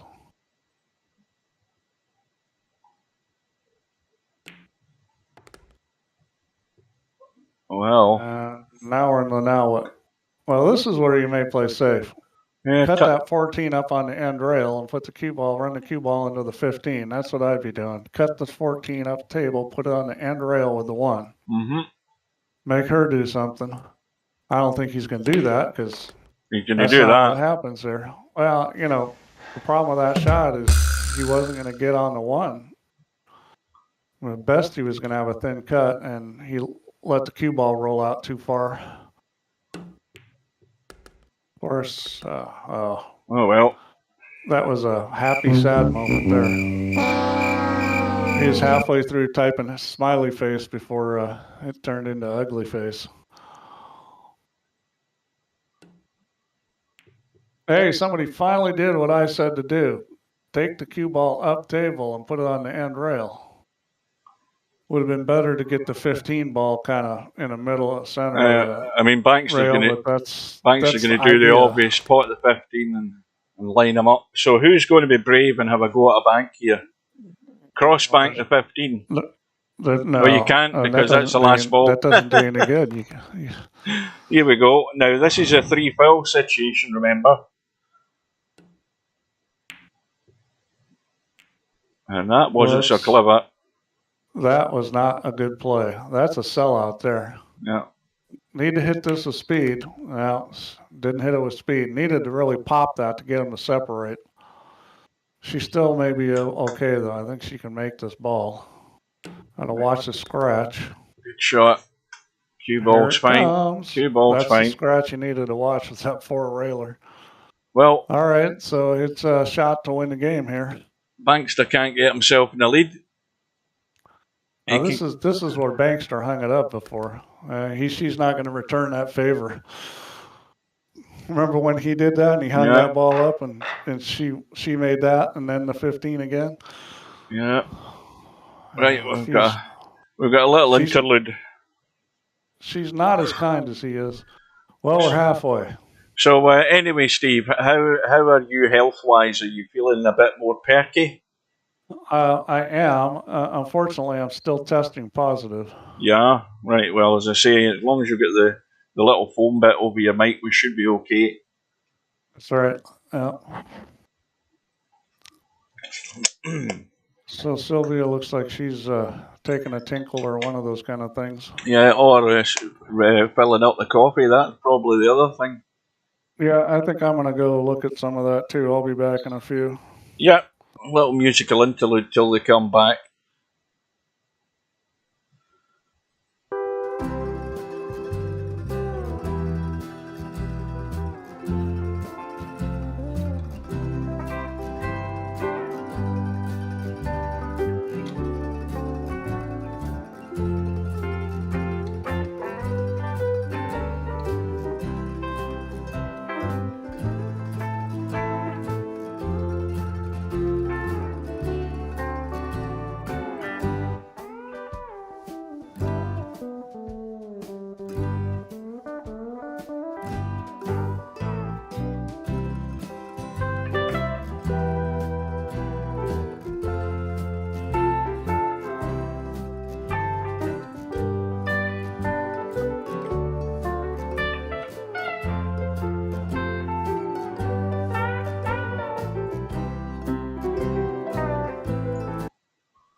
Right, Sylvia's back. Steve's gone to get a coffee. Something went in. What's that? It's gone. The 11 ball's gone. 4 ball is one of these really thin cuts that you have to hit with pace to get the 4 ball moving across the rail.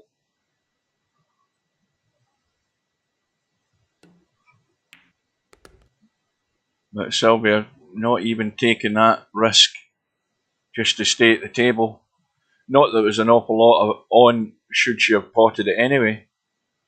But I know I can guarantee you that shot there, any of you other guys watching would have cut that 4 ball. Just for the sake of staying at the table. If that was Stubb, he would have cut that every day of the week. Without a shadow of a doubt, he would have gone for it.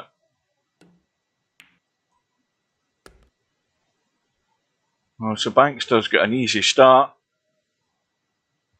The 13 and 2, well, they are available. You've just got to get to them. But they are there. And the main problem is trying to get on the 13 first. I think he's playing for the 2, but it would have been really awkward to try and drop down to sort of there or somewhere to get a shot in the 13. Now you have to work the cue ball to go on the 2. That's actually not bad to get where he's got to. And now the only thing that will go wrong is the hook behind the 9. A bit like that. Just exactly like that. Just remember the commentator's never wrong.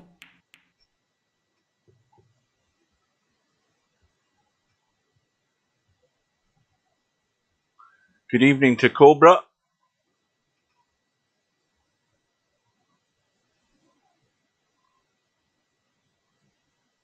Well, the interesting thing about this match is that Sylvia can't get away. She's going the odd rack in front each time. Bankster's had 2 goes when he's been squared with Sylvia to try and get in the lead. And he just cannot get there.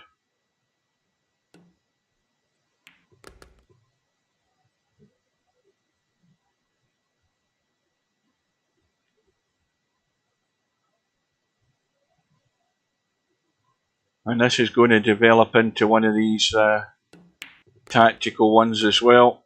And the cue ball's gone also.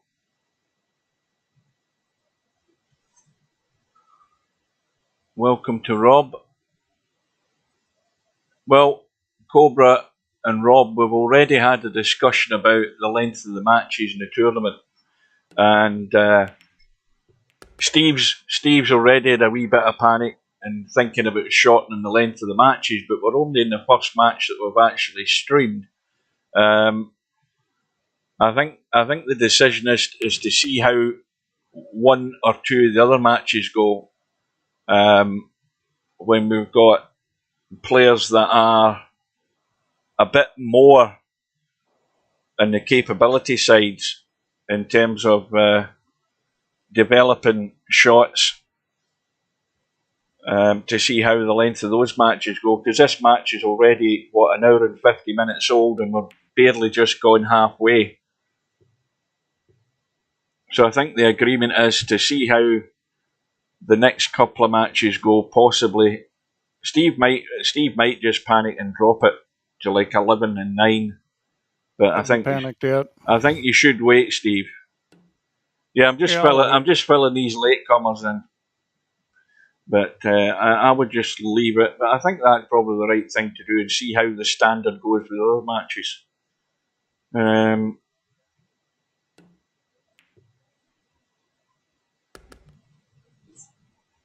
Well, at the moment it's just about potting balls and putting them in a line.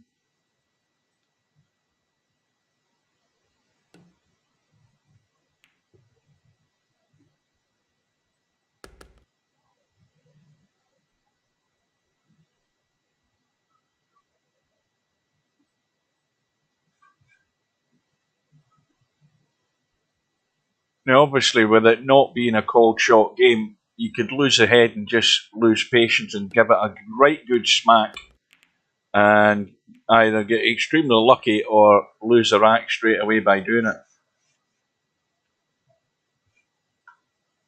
Yeah, the old Blastola, that might be an option. Well, the one ball cut, so I would have a good smack at the one ball and blast everything open. Except the 8 ball was on, so. Just for the hell of it.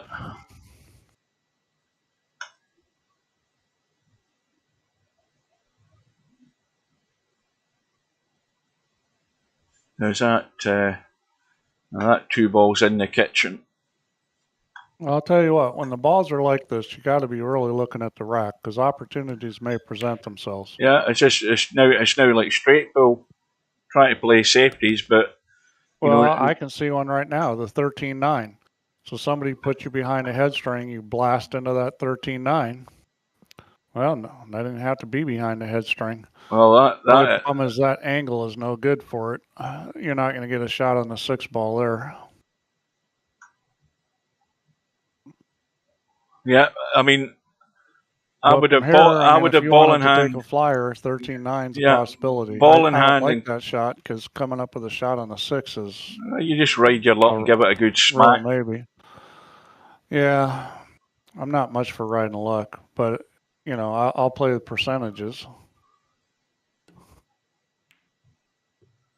Cobra's sitting in the Premier Inn bar in Derby watching on his phone. Well, I'll tell you, it's your round next, Cobra, so I'll have a pint of Guinness, please, and a little vodka and Coke on the side, thank you very much. A little vodka Coke chaser. That's disgusting, you. Well, not after you've had 3 or 4, Steve. Yeah, you start drinking that combination. Good luck the next morning. Oh, yeah. Oh, well, I used to drink that combination on a fairly regular basis. And get that's kicked. Pretty rough. I used to get kicked out of the snooker hall at midnight and walk home because there was no buses and I didn't have a car at the time. I remember those days. Oh boy, he's drinking gin and tonic. That's even worse. Oh god, that's a woman's drink, gin and tonic. That's like anything gin. Is that not a lady's drink? It's always seemed like a lady's drink to me. Gin and tonic. No, the old vodka and Coke. Give me a vodka and Coke and a vodka and orange. I start off on them and then I move on to the Guinnesses for the rest of the night. guaranteed to be comatose and have a good night's sleep. If there's anybody ever struggling to have a good night's sleep, get a couple of pints of Guinness in you and then go to bed. I guarantee you'll sleep like a log. It's a cure-all for all ills, Guinness. All right, he looks like he may take a whack at this. This is not really a good place to do it. He didn't.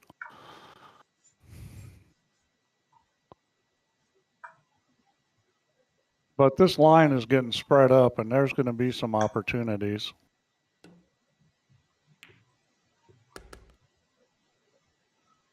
Right, so once again, it's ball in hand. And like I can tell you, that 11 ball is pretty close to dead off the 8.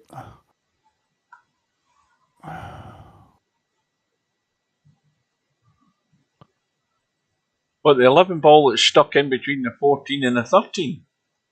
Yeah. The 11 ball's running into the 13, is it not? Yeah, then it's going to hit the 8, then it's going to go in the corner. Or it's pretty close. It's hard for me to tell looking at it. I was having trouble telling whether it's thin enough or not on the 8. But yeah, I mean, you got to look for shots like that. If you can see those and you can execute them, then you got a chance to spread everything out and make a ball and win the game.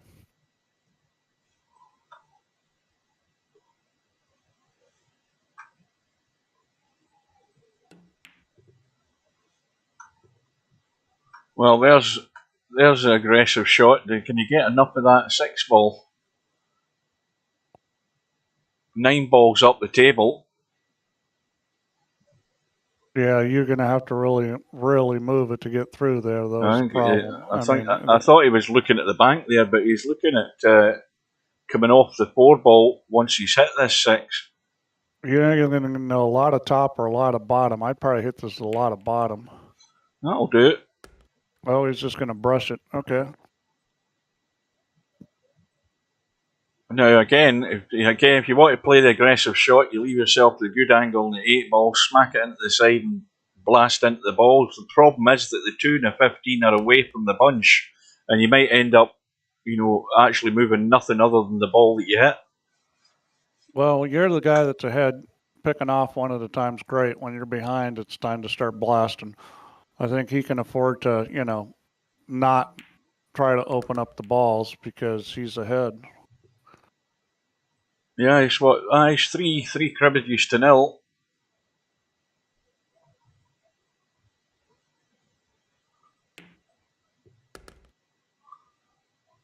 I hasten to add, Cobra, it was Steve's idea. Really? Yeah. Yeah. I thought it was the other commentator. I'm taking no responsibility for the length of these matches.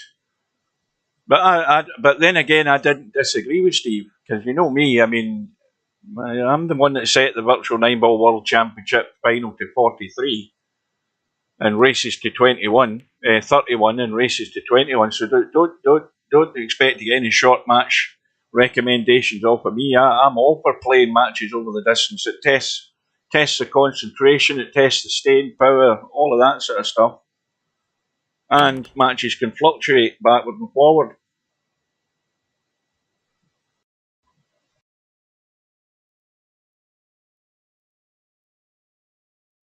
Well, this is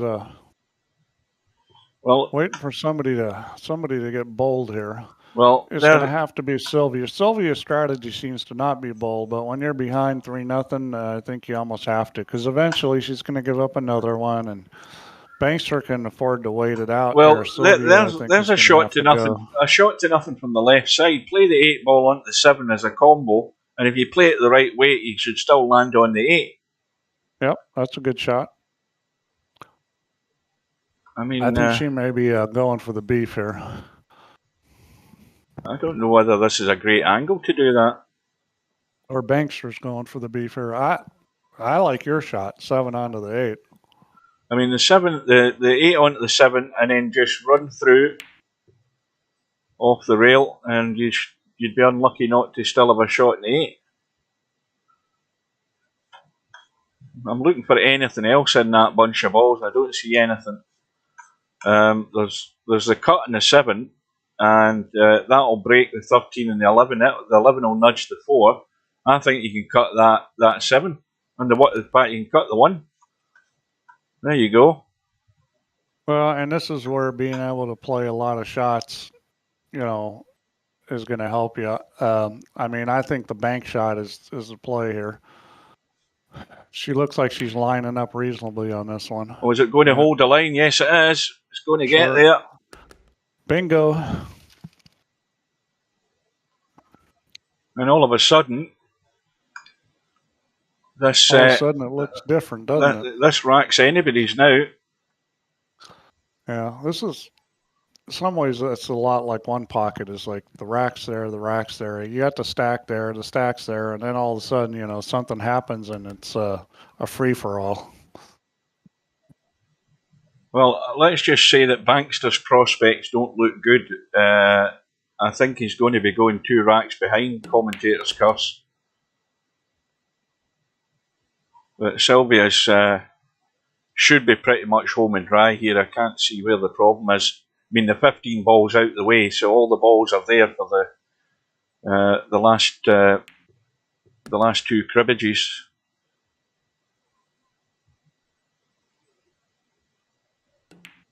Yeah, other than an oopsie.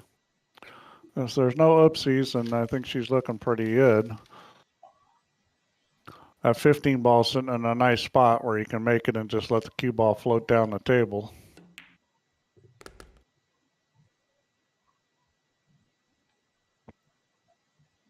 Well, this is one of these ones where you just got to, well, the angle was there just to roll through, so that simplifies matters, no problem. Well, Sylvia's opening up the gap once again. Well, she didn't need the other one. I was thinking she needed the other 15. She didn't. No, it's a while since she should have 2 rack lead. For the last 45 minutes, it's been 1 rack, all square, then 1 rack again. Yeah. Well, I like the lay of this table. I mean, it's not looking too bad. I mean, you've got the 1 and 5. The other 5 goes into the side anyway. Well, the problem is she needs to shoot the 1, and from where she's at, it's going to be tough. I think in that case, even with the cue ball in the center of the table, it was going to be tough. Yeah, that was too tight. That was very tight there. Now in this situation, Bankster's got to fill his boots, as I say. He's got to have a good study at this table and make his move. I'm not sure why he moved that. He could have just gone 5-10 right there. What was the purpose of moving it? It's amazing how people see things entirely differently from the way you see them. You see an obvious shot, and he's had a look at the table, decided it's ball in hand's a better idea for him, so we'll see if it works. Yeah, well, I mean, when I see stop shot, and then you've got 12-3, stop. I kind of like stop. Well, as soon as you start, roll and angle, and then everything gets harder. Well, every game would be the simplest game you'll ever play if all you were doing is stopping the cue ball each time. Because Bankster ended up with ball in hand, and what did he end up doing? Playing the 10 and 5 anyway. So 12 and 3, not a problem there. But again, playing this 12 and 3, he should be thinking about his next one rather than this one. This is obvious, this one. There's the 11 and 4. The 4 is fairly open. 11's open up the table. You've got the 9 and 6 into the side or into the top corner pocket. They're all available. He wanted more angle on this 3 ball. Now he's going to have to do something. He needed more angle here to make it simple to move the cue ball. Well, you see, if you're thinking further ahead, you need to get rid of that 13 ball and take the 13 and 2, because that opens up the 7 as well into both pockets, the corner and the side. So you need to be thinking about that. He's going 13-2, I think, or maybe he's going to play the 4-11. I mean, he's got 2 choices. Me personally, I like the 13 to the 2. To me, this will be a bit of a fail if he can't get out here. Yeah, well, he's making decisions that are reducing that possibility. Now he's drawing off this. He just needs a little soft draw. That's all, just to hold the cue ball so it doesn't slide too much to the left. Just a very slight little draw here. Yeah, like that. That was perfect. Right, now that gets rid of the blocker. And it makes it easier for, depending how he lands here, he's, let's have a look and see what he can do. Does he want to just tuck this back for the 7? Or is he going for the 9-6? I mean, he's got choices. I'd shoot the 14 here. You've shut your mic off, Steve. Oh, sorry. I'd say I would have shot the 14 there, gone 14-1. I thought that was a good pattern just because that 14 ball isn't always going to be so easy to get to, and he was right on it. All right, so now it's going to be the 9 down the rail. He's got to roll. Yeah, now he's got himself a little funny here. I mean, I would probably shoot the 6 here just because I think it's easier to go from the 6 to the 9. Yeah, back across, yeah. The 6. See, the thing is, does he want to go? See, he had to make a decision whether he wanted to run forward or just come back and leave the cut in the 6. So he's left the cut, and he's got to be on the 7 or the 8 here. You would think, depending the pace he plays this at, and he's taking his eye off the pot. He didn't need the 7 or 8. That was the winner right there. That was the winner. Oh, here, I'm too busy focusing on the ball. Well, he should have done what you said, Steve. You should have just come across to a wide open 9 ball and made his life a lot easier. And Bankster cannot get himself in the door. And each time he's blown it, he's choked on the ball that he needs. That was a painful miss.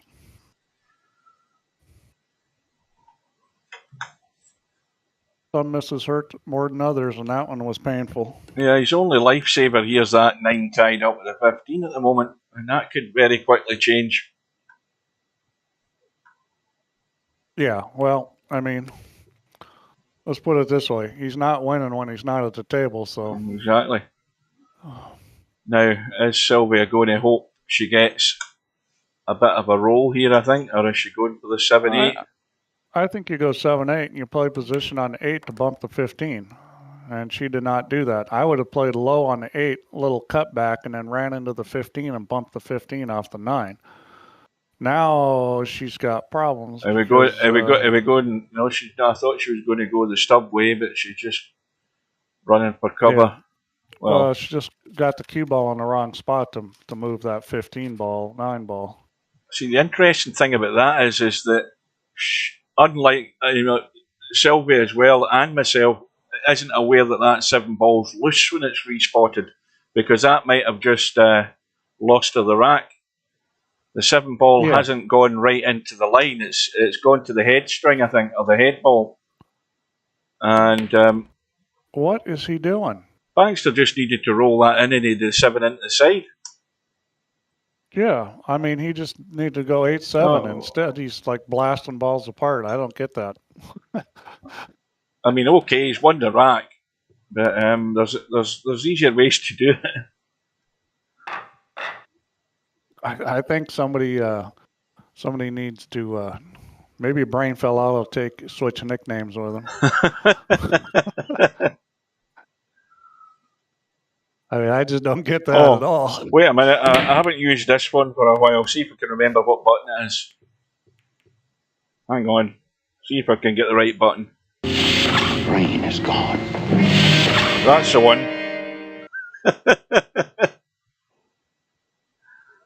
Yeah, that's a good button.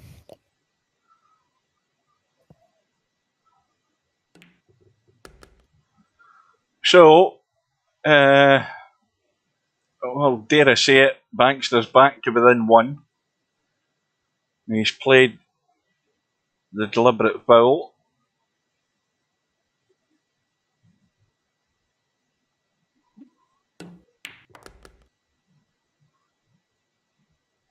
And Sylvia, well, I think she might have been able to make a better effort to get the cue ball out onto that 6, because the 6 wide open. So that was not a great shot.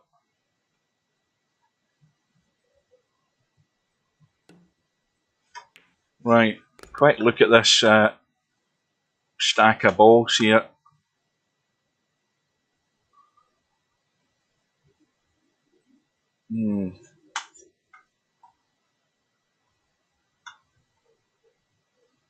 Well, the 8 ball isn't touching the 3.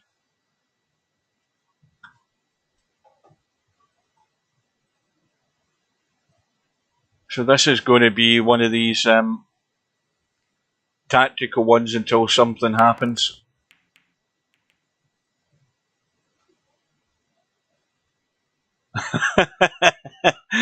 Larry's full of confidence. Another 30-minute rack.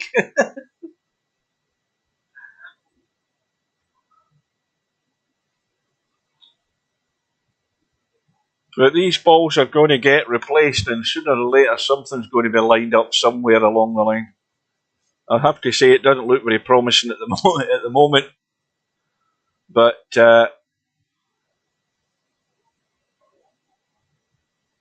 somebody's got to be creative or just bang a ball and get lucky if they want to move the game on quicker.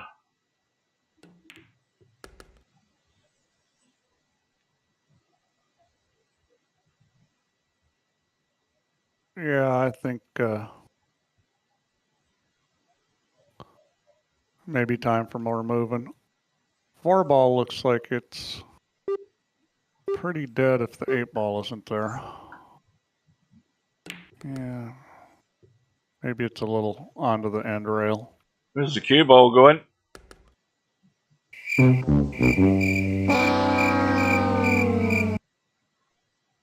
No, where is he? I can't find him. Your assignment tonight. Trouble with... No, it's that one. Cue ball going? That's the one I was looking for. I can't remember the buttons. I haven't been streaming that much recently, so I haven't been using the buttons that often. So I keep forgetting what ones they are. Semi-pro's asking what happened. He fell asleep.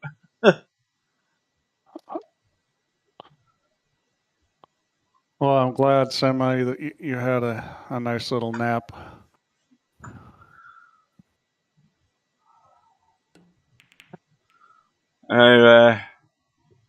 This is the longest line I think you're going to see. Oh, yeah. I've seen him do that in one pocket. I see that at some point I would lose patience myself and then start trying to make things. I mean, cut the 2,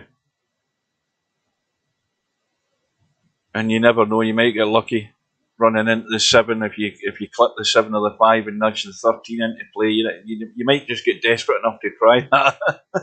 Well, one strategy is the one pocket strategy where you try to move balls and put the cue ball up table and put a situation where you've opened things up, but you haven't sold out. Now, I think that's a little tougher to do in this game, but those opportunities might present themselves if you look for them enough.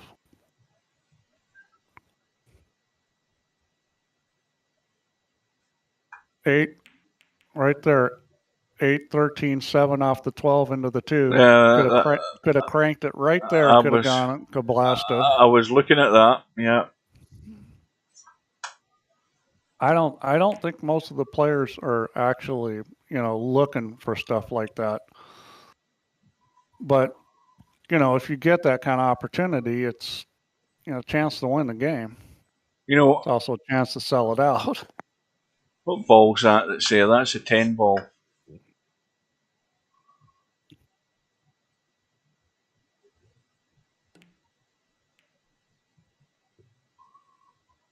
All right, here's a chance to take a whack. I don't know whether it was good to leave the 2 ball there. I would have banked up and down the table and rolled onto the 2 and potted it rather than leaving. Blastola. Yeah, rather than leaving it there. No Blastola. I don't get that. I probably would have taken a whack at that one. I I don't think like luck, but I, you could really get some speed into that rack there. I think the problem now is that the players are so engrossed in not moving things that they're losing they're losing track of what they should be doing and looking at opening this game up. But especially when the opportunity arises, that two ball sitting there and get right into it and have a good stub onto those balls. And the same again, I'd be rolling up and down and rolling onto two. I mean, it doesn't leave the opponent the opportunity to do that. Let's have a look at what this is. Oh, I'd be thumping that, but I think the two balls may be too deep in the pocket. I think that's the worry. It's right in the pocket. Had that two ball been out there, it would have been better. I think you could have got past it.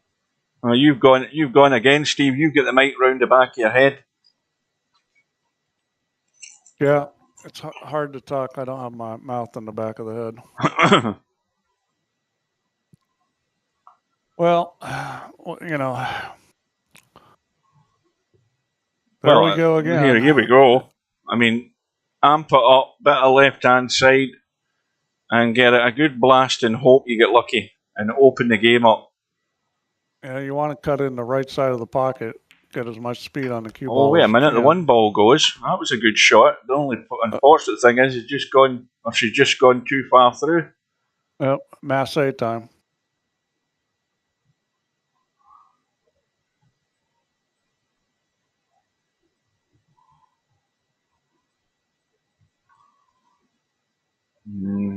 Just a little mass A shot here.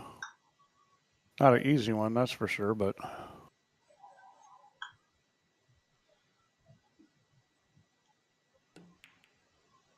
Well, that's too bad. She had a good scoring opportunity and she was not able to get it.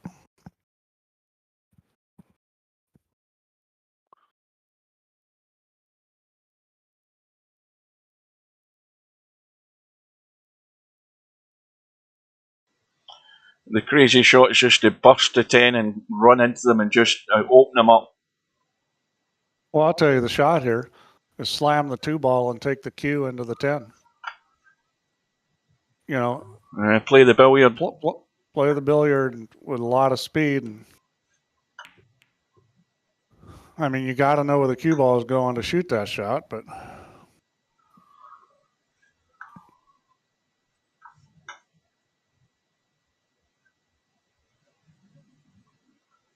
Well, there's nothing going into any pockets in that bunch of balls.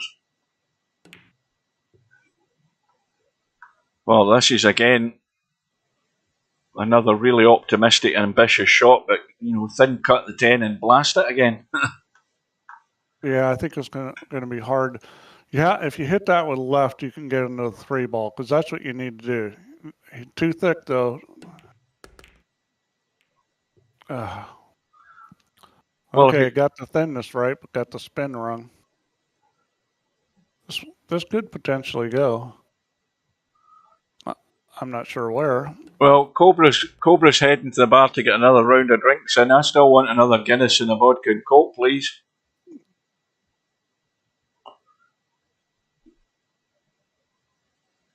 Larry, you might not be too far off the mark, saying another 30-minute rack.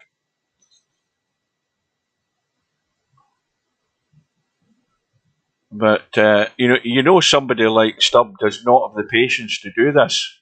I don't think he does. No. I mean, this situation would have been resolved a long while ago. He would have been smacking into them and lost the rack anyway, but he would have still smacked into them.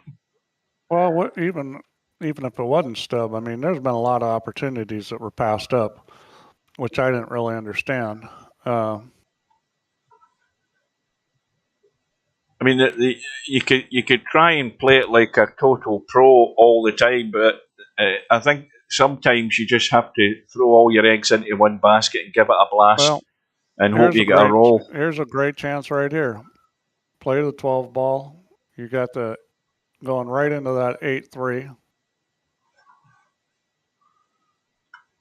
Yeah, now the three looks as if it's going to come off the 11th very thick. and head towards the side rail. Well,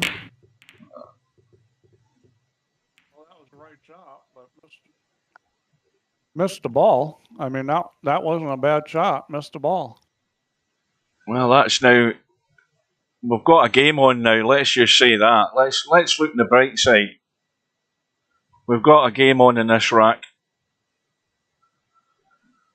So, well, if you can get to the 9, which Bankster can, then you just stun the 9 in and with a bit of spinning and run along the rail towards the 14 and you're on the 6. I think the shot here is 1 then 14. 1 ball then Well, 14 ball. That's an option. The 14's off the rail. It looks as if he's taking your choice here. Well, it looked as if he was. Yeah. Yep. Now you can just run into that 7 and then shoot the 6 and then the 9. Yeah, this just needs to be gently done. Just get the 14 running and a little nudge. Well, there's nothing gentle about that. That was a wee bit more ungentle than I would have hit it. Now, I think that the 5 and the 7 both go, do they? So nothing needs to be done with them if you want to. Well, I mean, it's just like everything is too hard. Well, you see, if you just finish there, you've got a 5 and a 10 down the rail easy. The 7 ball's wide open up the table.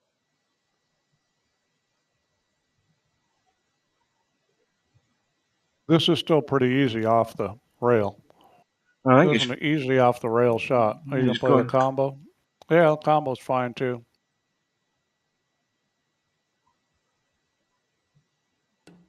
Either way.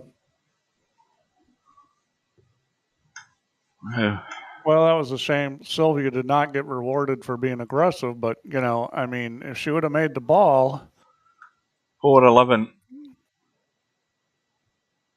Now, again, if he's thinking ahead here, it's 4-11 and come back for the 5. That'd be one way. I mean, you could then play the 13, but you're having to run the cue ball to get on the 2. If you just come back for the 5, you've got an easy 5-10.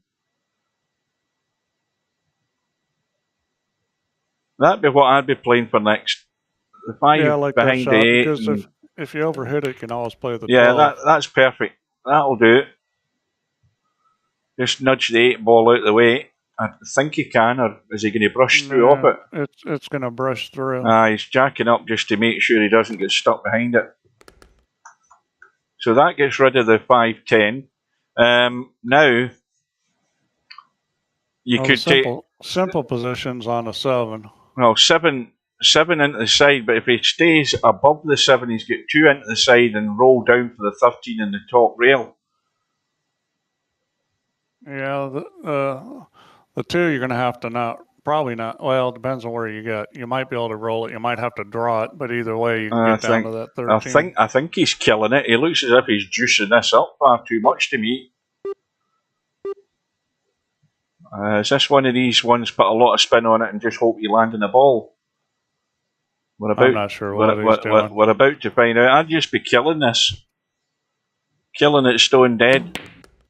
Yeah, see, that is not an awful lot of thought involved in my opinion, because okay, you've landed on the 13, but the simple shot was the 11 into the side down for the 13 and just roll off the rail. But I mean, now he's got to run the cue ball. You see, running the cue ball is where these players get themselves into trouble.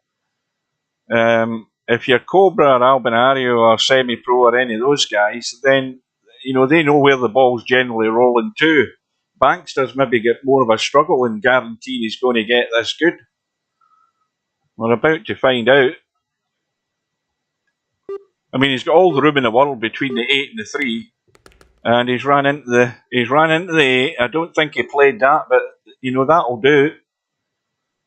That was the panic the shot clock's about the timeout. Well, But again, his life could have been a lot easier. But the good news is, it's been hard work, and he's finally got it back to all square again for about the third or fourth time in the match. Is he about to make his move at the right time? Well, I think he had to do that by getting a ball in the break to start with, and he's got nothing. There you go. That's the old sellout break. Yeah, that's what I was looking for, brain fill out. That's what they call it, Steve. Mother's ruin. I told you, I said about gin being a lady's drink. Mother's ruin, that's the name for it. Don't ask me to explain what it means. I just know that that's what it was called. I just couldn't remember it. Well, I can think about what it means. It's because that's what Mother's doing when the kids are away at school. Yeah, she's drinking gin and tonics. Yeah, she's sitting watching, what used to be Oprah, and what's her name? Her that's just finished her show in the afternoon or whenever it was on. And whatever else programmes are on in the afternoon, that's what the women are doing. Well, this, again, is not a bad table if you can pick your way through it. But Bankster now has the gilt edge opportunity to at least get something on the board and get off and running here. Probably going to have to be ball in hand, I think, for the 10 and 5. That's easy enough to get started. So is the 14-1. Little roll through. So, I mean, he's got a couple of choices here to get underway. Well, he's been given a gift. Let's see if he can take advantage of it. Well, it's about. I mean, if you're in Bankster's corner, it's about time he did take this sort of opportunity, because he's had them and he just can't get there to get himself in front. Yeah, he's let Sylvia back in a lot of these games. She just returned the favor.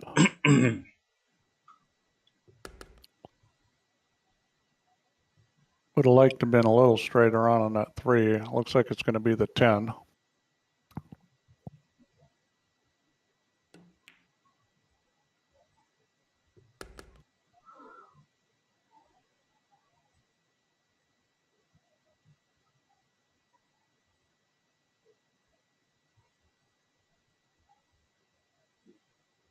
Well, what do you think's next, Hugh? What's he going to do after this 5 ball? Well, now, he might have. Has he landed nice on this 8? I mean, it's a tight drop into the side, but he would have the 7, no problem. I think he's better off going 11-4.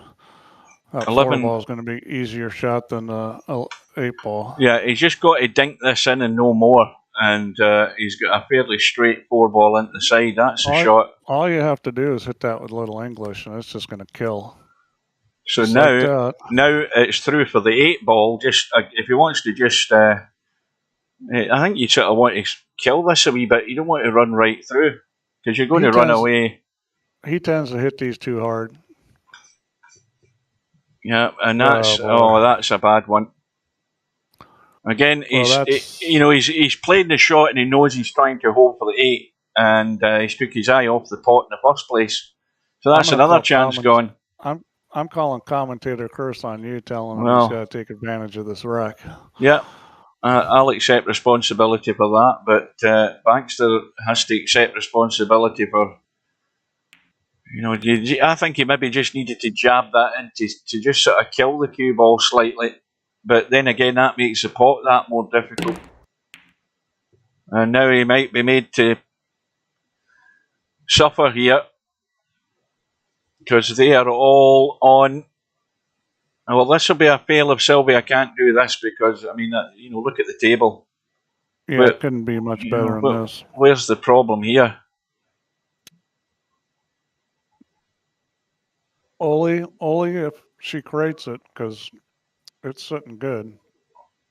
I mean, this is a real natural 3-rail position, shooting a 4.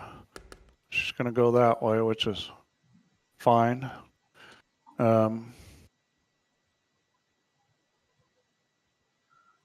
to the 3 to the 12.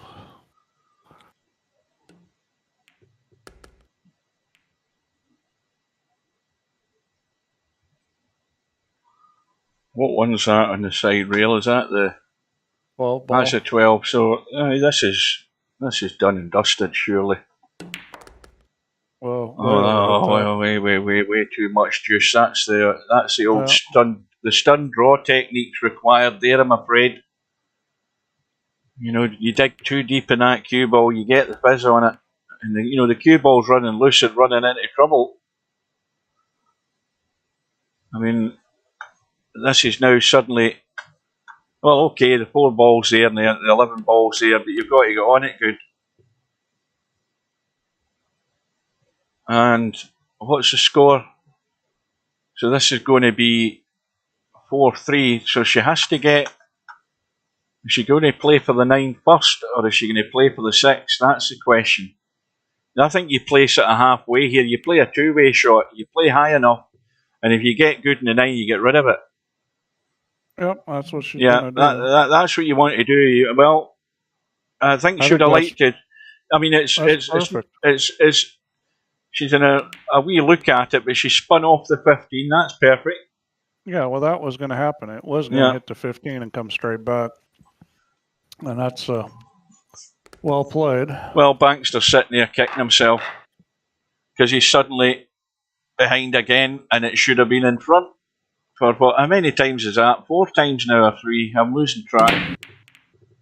It's certainly 3 at least. Oh boy, dry break.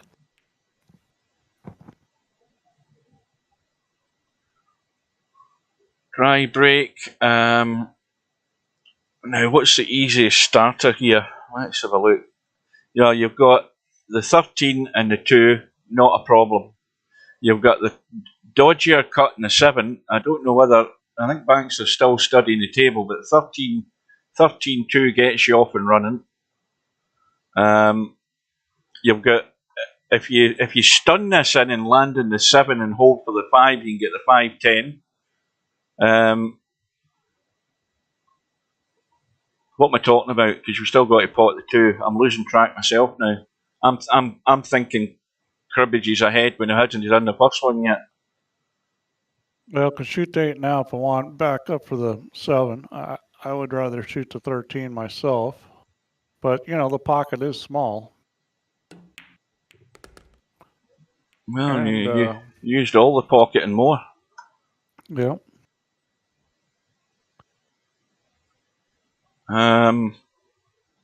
Well, we've got a 9 ball that has to really go first, and it goes past the 4. The reason I'm saying that is you don't want to try and play the 6 ball to get on the 9 because the 14's in your way, but the 9 ball would be one option to get on the 6. And that's, again, planning ahead because you know that the 9 ball does go, you know the 6 ball is available, so that's one to keep in mind. And where he's sitting now, this is a shot you were also talking about as an option, but he took the easier one to start. He's got the drawback off the 8 into the wide open spaces. And boy, I'd almost rather shoot the 7 here than the 8. You see there. And that's why. The 7 ball was safer as far as, not losing control of the draw because you had more room. See, that's him not trusting the weight of shot and executing the stun draw where you get that pace, but you don't get the dig into the cue ball. Now, this will still go. He's not hit it thin enough. It would have went. But it has to be said, it's another fairly reasonable opportunity to get 2-3 cribbages in the board.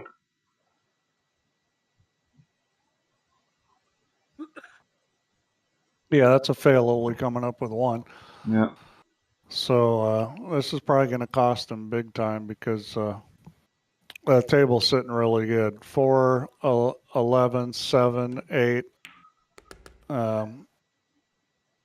I mean, they're just sitting here to be picked off. Now she's funny on that, so she's not gonna be shooting the 7, 8. Well, yeah, you couldn't run into that and get away with it. I think at this point, maybe 5, 10. She's still looking at the 7, able to slide it across. Okay. She's off and rolling, Hugh. I think this is looking like potentially 11-9 here.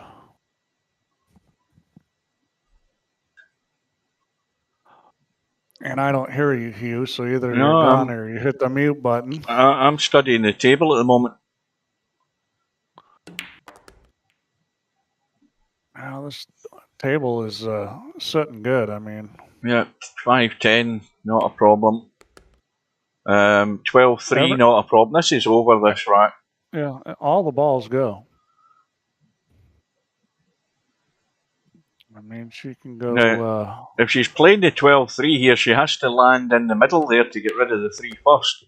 The pace looks not too bad, but it's just gone too far. Got the bailout shot, though. Shoot the 1 ball. No, I think it's 9 and... See, this is the thing I don't like about this, taking the 6 first. Because you're running into the 14 and you're not guaranteed you're going to get good. I agree. She was fortunate to get as good as she got. I mean, it should have been a 9 first there. The 6 was always going to be there, but you don't want to be playing the 6 first before the 9. Well, me personally, I would have shot the 1 and gone 2 rails and got close and straight in on the 14. I've been proved right at the end of the day because she's failed to get the job done there. And once again, Bankster has that decision, ball in hand or in position. And of course, there's 2 balls in the kitchen, and the 12 is outside, the 3 is adjacent, so that's an easy start. And I think the other thing he's going to be doing is taking the 1 after this and then getting the 14 one way or another. I can't see him want to leave the 1 ball sitting there when he's right next to it. He wants to get that away. 14's wide open, no excuse not to get on it. Yeah, I think when you see somebody like Albin play this game, you're not going to see that kind of generosity. It's going to be run out, run out, run out. Yeah, I mean, it's this is giving people the wrong impression about how long these matches should be taken, even though they are a run to 15. I think that's why we should just watch a couple of the matches and then think, right, well, it ain't working. Let's help them speed it up a bit. But for the time being, you need to judge by seeing a couple more at least, certainly 1 more. Clem, that's 2.5 hours. A little over. Well, this is straightforward. Just a little dink in, couple of rails if you need it. Oh, I underhit that. See, I would still make sure I was hitting the rail, because now it's one of those little ones. I would never expect Bankster to miss this. He said confidently. You just don't want to hit balls like that. There you go. It's your fault again. Yeah. Man. Well, that's going to get one of them. Talk about the curse. Well, that's definitely 4 times now. Definitely 4. And what do you do there, Steve? You just make sure you overhit it slightly so you're going to the rail and out. I mean, you're always... Well, it's a pretty standard shot. Yeah. It wasn't just a little short. It was actually a lot of short. That shot there is a memory. It's a muscle memory shot when you're playing virtual pool. It's an instinctive shot. You just play it. You don't have to think about the way to shot. Your brain is working in conjunction with your mouse, and you play the shot. But you never leave yourself. Whenever you start leaving it squarish on these tables, these knuckles then start coming into play if you don't get that on the spot. But now it's another 2-rack gap again that Bankster's going to have to try and battle his way and get rid of it. He's got the opportunity here. Let's see what he does. Now, kind of surprised he didn't roll up table a little bit more for that. I mean... Well, I'm saying nothing, Steve. I'm just going to leave all the blame up to you if anything goes wrong here. I'm staying out of it. It's just little stuff like that. Let the cue ball roll a couple more feet, Now, let's see what he's going to go after here. Well, we're coming back for the 12. Boy, there's nothing that's sitting.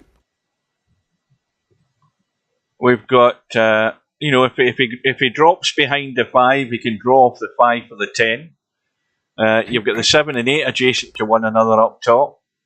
Well, I think he's going to play for the 5-10, although angle is... You've got the 9-6 as well. If he wants to just bounce off the side rail with this 5, drop out onto the 6, make sure he's the right side of the 6 so he can drop it in and drop to the 9. Watch out here. And what the hell's he doing here? That was for sure going to potentially scratch. And it's just... I don't understand how some people see shots. It baffles me. Well, I probably would have been playing shape on the 6 ball or something like that. Shooting a 12. I was looking at alternatives there while Bankster was deciding he's not going to do anything and go completely opposite way. Why didn't he just pot the 5, bump out for the 6, roll the 6 in and he's on the 9, bump the 7 in, drop up for the 8. I mean, there's a couple of pretty much gimme cribbages for somebody that moves the cue ball in the right direction, or put it another way, makes the right choice of shot to start with. And these racks are frittering away here from Bankster. Well, I mean, Sylvia has definitely made better choices in this match, although she's made a lot of mistakes, and that's why she's not ahead more. But I mean, those kind of decisions, they're going to catch up with you.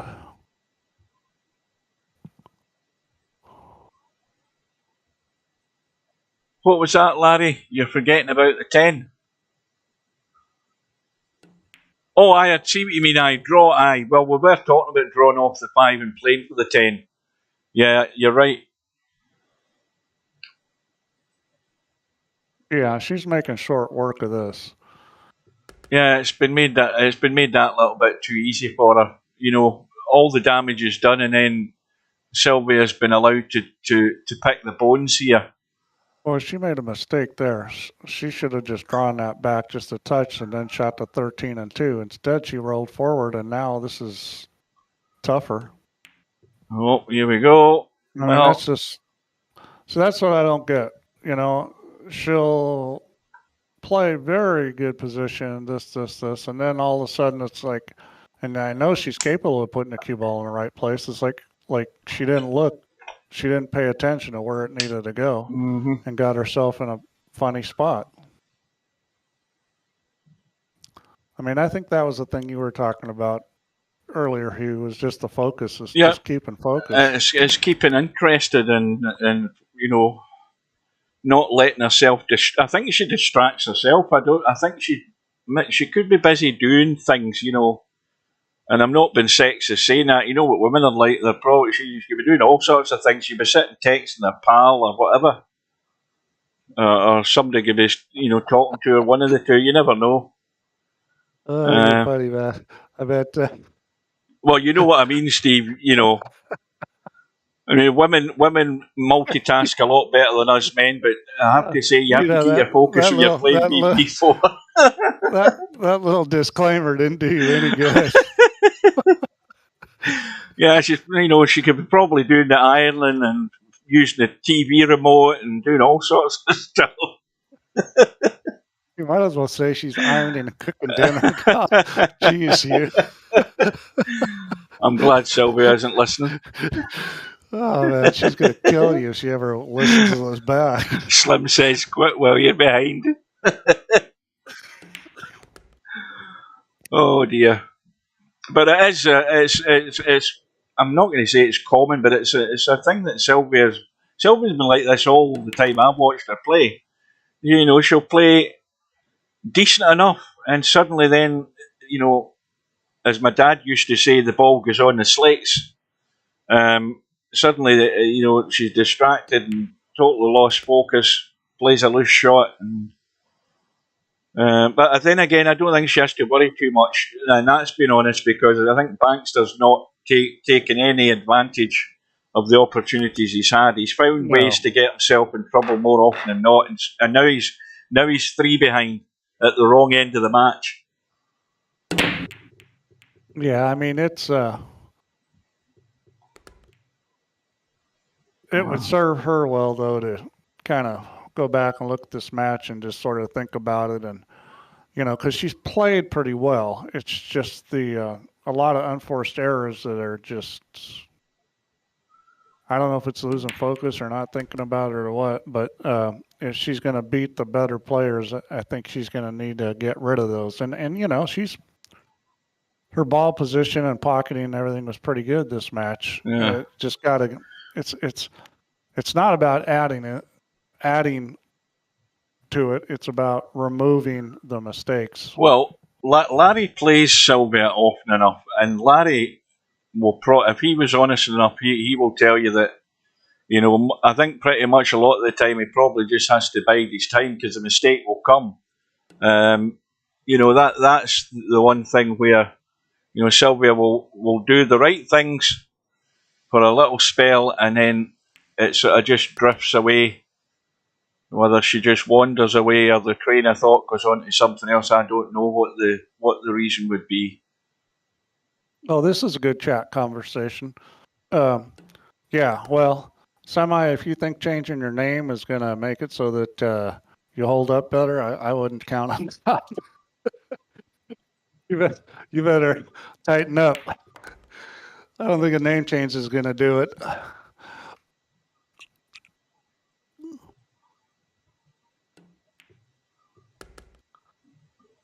That's like everybody down at the golf club. I think that if they buy a new driver, they're going to suddenly turn from a 15 handicap to a 5. And guess what? Yeah, that's why I think golfers are the biggest suckers that you're ever going to meet. They're the biggest suckers you're ever going to see. They see a $200 golf driver.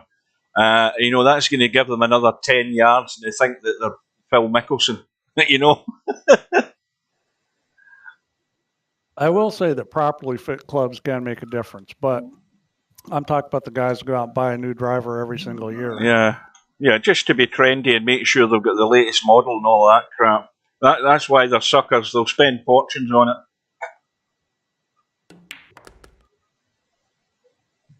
But, maybe semi-pros figured out that name is accursed, and that's why he's not winning these things. And that if he uses another name, then he'll beat the curse. Semi's got all sorts of psychological things bugging him. The main thing that's bugging him is that everybody hates him. That's the thing that's bugging him. I never heard everybody. You only have to ask him. Well, yeah, he might say. Yeah, that. That's what I'm saying. That's why that's what's bothering him. Even Stubb doesn't say everybody hates him, and everybody probably does hate him. Yeah. Well, I wasn't impressed by the way he was playing last Sunday, and I made sure that I let him know it. And then, of course, he had to drill my ass at snooker just to prove a point. And then he says he doesn't have to prove anything. I says, more than anything, you have to always prove yourself. Pools of what did you do for me today? Alex just won 2 world championships in the world. Guess what, Roe? Guess what? That's a new one, and he's got to come out and prove himself again. Exactly my point. I don't care how many 147s anybody's made or how many tournaments you've won. There's always the next one. You've still got to prove yourself. Yeah, right. I know when I win tournaments and stuff like that, even a pretty good size one, the glow lasts about one day. About one day, I think on the cat's meow. Yeah. I glow like the Last Airbender or something. I've got this golden glow to me, and then the next day I'm back to the same old shit. You come crashing down to earth with a bang. Pretty much, it's just like it doesn't last.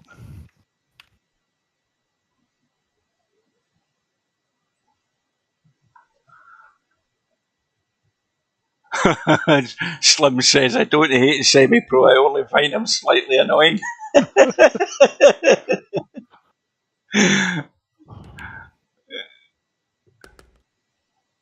All right, what do we got going on here? Well, it's 12 to 10, and Sylvia's got a good table going here.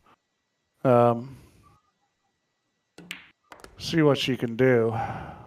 Well, the best thing you've just said there, Semi-Pro, is you're ignoring it from now on. That's what I told you. I said, I've had loads of things said to me over the years in VP, and it all washes off. Like a duck's back. I'm hoping Machine isn't Semi, because it means we got another person that can play. Because anybody that plays like Semi is going to be a pretty good player. Oh no, it's definitely not him. Good. Well, it just means we got another guy that can play. What's always puzzled me is why people want to keep changing their names, why they want to run and hide. I've had the same name for 20 odd years. And we implemented the policy of you can't just change your name just because people are using it for abuse. So but we have approved a lot of name changes. Yeah, I don't see the reasoning behind it at all. I want everybody to know who I am. I don't care. I want to make sure they know that I am who I am. And if you don't know, I'm telling you who I am. I think that's clear. I've got the loudest mouth in VP4. Yeah, let's see. Bankster trying to figure out what to do here. I don't think the 9-ball is it. No. Especially like that. No. Because, the problem was from that side, if you're going to play the 9, you had to get on the other side because you could have banked the 6 from the other side. From this side, there was no bank because the 14 was in the way. So I'm not sure what he was thinking. This is heading for one of these tactical exchanges, although it might not now. Oh, there's plenty of stuff to shoot. I mean, right off the bat, you've got the 11 and the 4. Now, what about that 3 and 12? Is that a combo? Oh, goodness me, it's dead set. I'm not sure what the plan was there. That's just really poor. Yeah. I mean, this does cut. You can make this 11-ball. Yeah, the 3 and 12 are dead set, so they don't need to be touched. Now, see, there was an easy cribbage right there that she didn't get. And instead, those balls get tied up. That's one of the reasons this match is taking so long, is players not taking advantage. Now, here's a good chance. Need to control that 4 ball. Don't want to hit this super hard. A lot of drawing easy. Well, okay. See, there he came up short. That's what happens when the cue ball turns over before it gets to the 11. You read what's going to go forward. You read what Slim said, Steve. He says, it's gone out of the chat. He said he wants to change his name. He's gained a few pounds recently. One pocket chubby.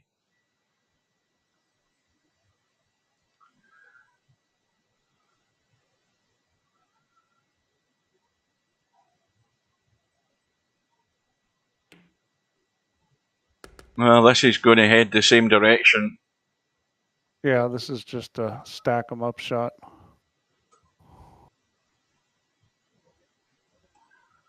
Tell you what, though. This is just giving up an easy point. Yeah, well, the combo's on for the 12 and 3. Yeah, you just got to figure out how to get to it. Where's it? Oh, the cue ball's at the bottom of the table, so he's got ball in handle, but you can't play it in the kitchen. Yeah, or Sylvia has anyway. Yeah, it's pretty hard to get it to open up that much is the problem. Well, we're going for the roll through and a split here, I think. But this could split on the right side. Oh no, she's got it in the left. And if it hits the 14, she might have had a chance here. She's still got a chance. Got a cut. The ball goes. I mean, she's got a shot at it. I mean, it's not the easiest cut, but hey, there's no scratch there. I mean, it's... That's good. Yeah. Now you can play the 3-12 if you want. Let's see what that 6 ball's like. I mean, the 6 ball doesn't go straight in, but it banks. Well, she's going to try to run into the 6, I think. And that was well done. Now you got a chance to make that 6 and go down to the end rail and shoot the 3-12 combo. Yeah. Now you got to believe she's seen that. Oh, well, I would expect so. I mean, Well, I don't know. been After there. missing that other combo It's been before, there all rack. It hasn't moved. I'm not going to assume anything. No, she's overcut the 6. Oh God, that's. Well, this is the most important rack in the match for Bankster right here, because he should be taking that 6 ball as it is. Is that Hotel and I thought that was the 9 at the back. It's actually the 1. The 9's at the top. Yeah.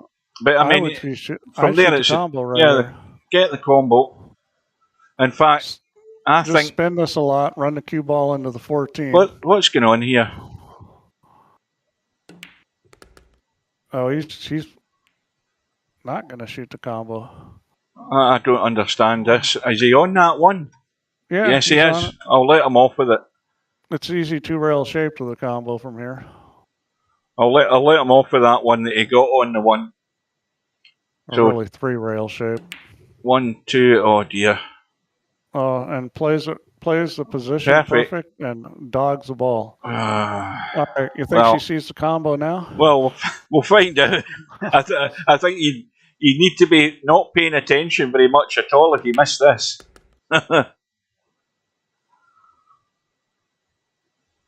Now, perfect angle for a nudge here if you want to be aggressive. Runs into the 6. It's a shame that she didn't get a different angle on that where she could have run into the 9, 8, 14 there. Because that would have made things a lot simpler.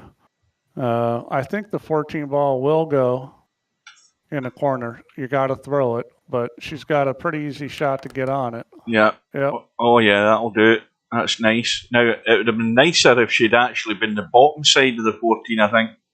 Oh, no, being on the top's what you want. Well, that throws the ball the direction you want. Well, the cribbages that she's got, she still needs either of those 2 balls, does she not? Yeah. Yeah. I see what you're saying. Trying to move those balls. Yeah. See, I think if she'd finished in the bottom side, that would have been the opportunity just to brush into that 8 ball. I think the 8 ball does go though. Play this 7 and kind of drag the cue ball up with right English near the side pocket. I think that 8 ball went. If you were above the ball up table, I think it throws in the pocket.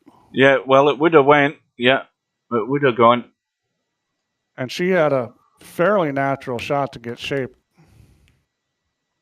Well, that wasn't too good.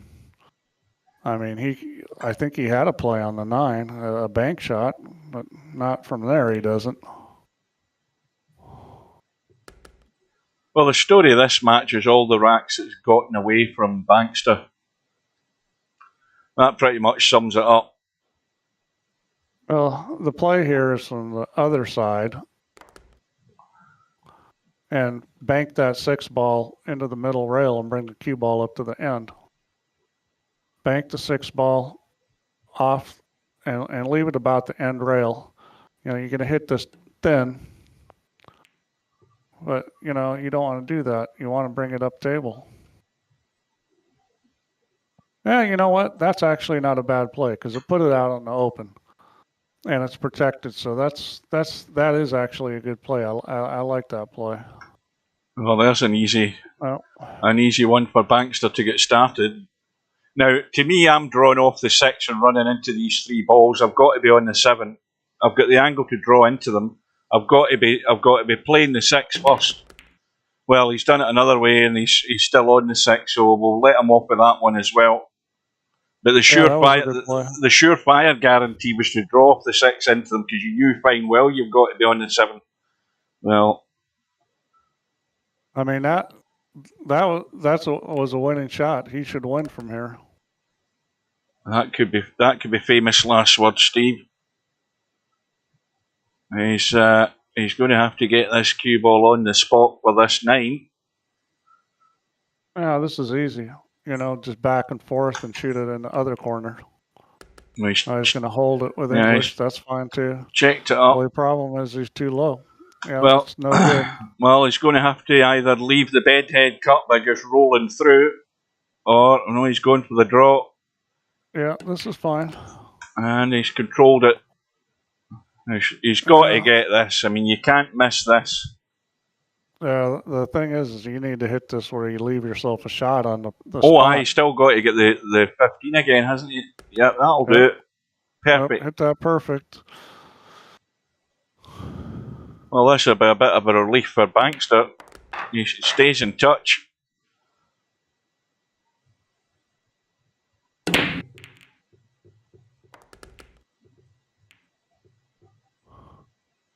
Looks like Semi is Yeah, letting people jerk his chain. And he's they've got. Yeah, he's so you just need to press the one button and he's away. Yeah, he just won't. I mean, and I gave him enough advice. I knew this guy down at the pool room that I could get action anytime I wanted from him. I only had to say one of two words: either scared or sucker, and he would play. Oh my God! Oh, did you see that? Oh dear. Oh, well, no. Again, you know the old. I mean, look at the state of the table. And Sylvia, this is Christmas come early for Sylvia here to get started. Oh, this couldn't be a whole lot better than it is. But from the fact that the 15 ball, is that the 15 ball? What ball is that up table? Is that the 12? Yeah, it's a 12. 3 balls tied up, but you won't even need to worry about them if you could pick your way through what's there. Yeah, well, she's going to shoot the 11 and then the 10 and then the 5.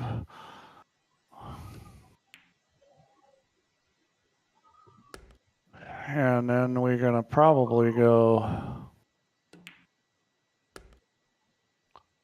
Now, probably going to have to try to get on the 13 ball here.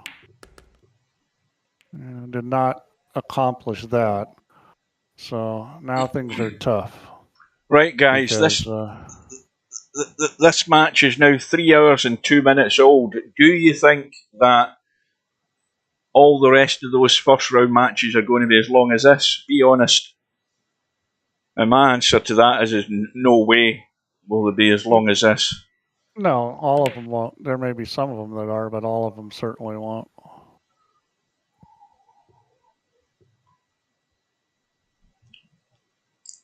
Well, Sylvia's well, let Bankster back to the table. I don't know whether he's got an awful lot on. 3 remembers tied up, 12's over the pocket, so that's no good. 2 doesn't go, or is very tight. Wouldn't that name be better instead of machine if it was lay machine? Put a little French in it. Lay machine. Le machine. Yeah. Isn't it lay or is it le? Is it la machine or lay machine? Le machine. I'm asking a Scottish guy how to pronounce things. Right, so that's a joke. That was a combo in a 9. What am I thinking? I should never ask a Scotsman how to pronounce something. I don't know whether it was... Well, as long as it's Scottish things, you know, remember it's not Edinburgh, Steve. I keep telling you that. It's Edinburgh, not Edinburgh. It's not Glasgow. It's Glasgow. Yeah, but anybody that calls that says a shirt is a shit. I can't find my shit. It's a shirt. You see, when you're trying to say things Scottish, you've got to get that. You've got to get that roll in your R. I don't mean roll your arse. I mean roll your R. Oh, here, I had a little idea about learning new Scottish words, and I'm going to ask the guys in the chat. I mean, anybody that's Scottish will know what I'm talking about. Have you ever heard the word scunnered? That's a good Scottish word. Scunnered? Yeah. No. Now, scunnered, the sort of... Wow, what a shot that was. How you would use it in a sentence would be, you know, you're playing this match and your brain fell out and you turn to your mate that's sitting with his drink at the table and you turn to your mate and you say, oh, I'm scunnered with this. you know, you're pissed off. That's basically what it means. Now, did you see that? Yeah. She should have just banked the 3-ball. Exactly, The 3-ball is the simplest bank in the world, and the 12's sitting in front because she's afraid to shoot a bank. She tries to do something that doesn't work and could potentially lose this game. Well, what's more is she's not really got much of an alternative on now. And I'm not trying now she's gone for the bank on a 9-ball. Well, she didn't have any choice. I'm not trying to be tough on Sylvia. I mean, I think most of the players here would have passed up that 3-ball bank, and it's really an easy bank.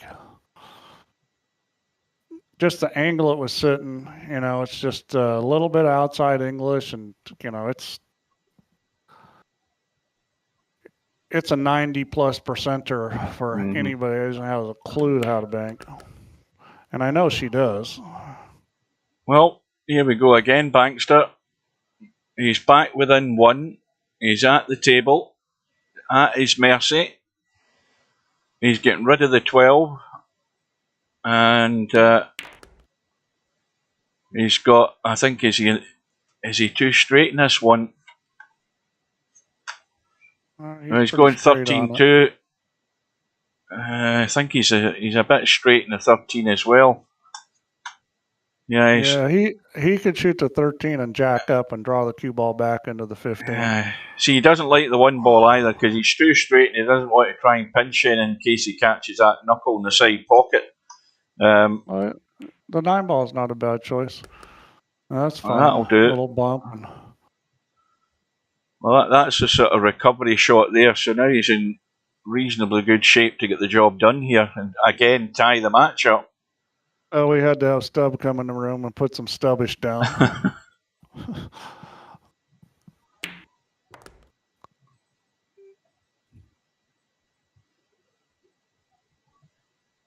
So Bankster on 2 cribbages. Easy 2-13 for his third one. And again, the critical shot is, well, he's got himself in trouble. Immediately locked himself Chinese snookered over the 15. But again, shouldn't be a problem. The problem is he's now going to have to take the 14 first. And he's fine because he can just drop it in, even just stick a little tad of right English on it just to check the cue ball. Make sure he holds a good line in the one. The one's off the rail, so this is done.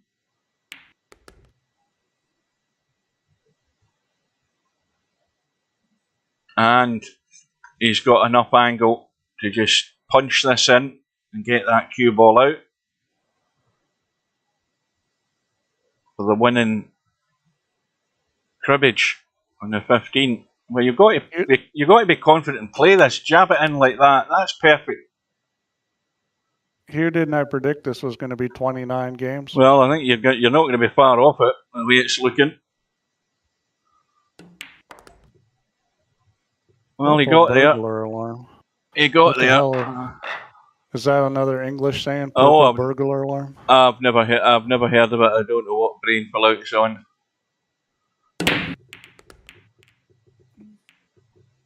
Now something went this time. What went down? The 11's gone, and the worst thing about that for Bankster is he can't see the 4, but he can have a good go at the combo. I mean, it's there to be made, and I don't think it's not all that difficult, this combo. All you need to do is focus the line on that 8-ball. I think you've just got to go 100% and make it.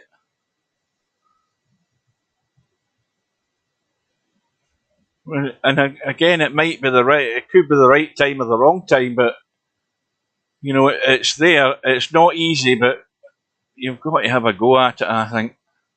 I agree. I mean, that's a shot. Shoot the combination. Well, I mean, how are you going to play safe that's not going to make it so you're not going to sell out? Look at the way the ball. Yeah, the balls are lying wide open here pretty much, and you've got to make the move. Yeah, that's just. I just don't get that. You got to shoot that combination. I mean, there's a good distance on it, but if you focus that line on where the 8-ball's going to go and and hit that 4-ball fairly thick at a reasonable pace, not too hard, you're going to give it every chance to go in. You know what I call this, Hugh? That was silliness. Because you just took a chance. You had a chance to win the game on that shot, and now you've probably lost the game. I mean, you didn't tie that many balls up.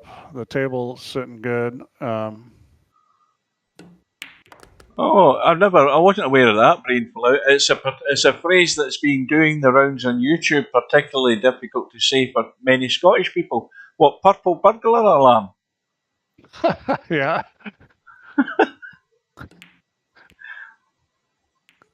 Yeah, there's a good shot. See, there are combos. Sylvia knows how to make them. Well, here's another word. Here's another word for you. I think I might have said this one before. Do you know what gouping means? Galpin? No. Gouping. Gouping. It's actually gouping, but we would it would be a silent G at the end.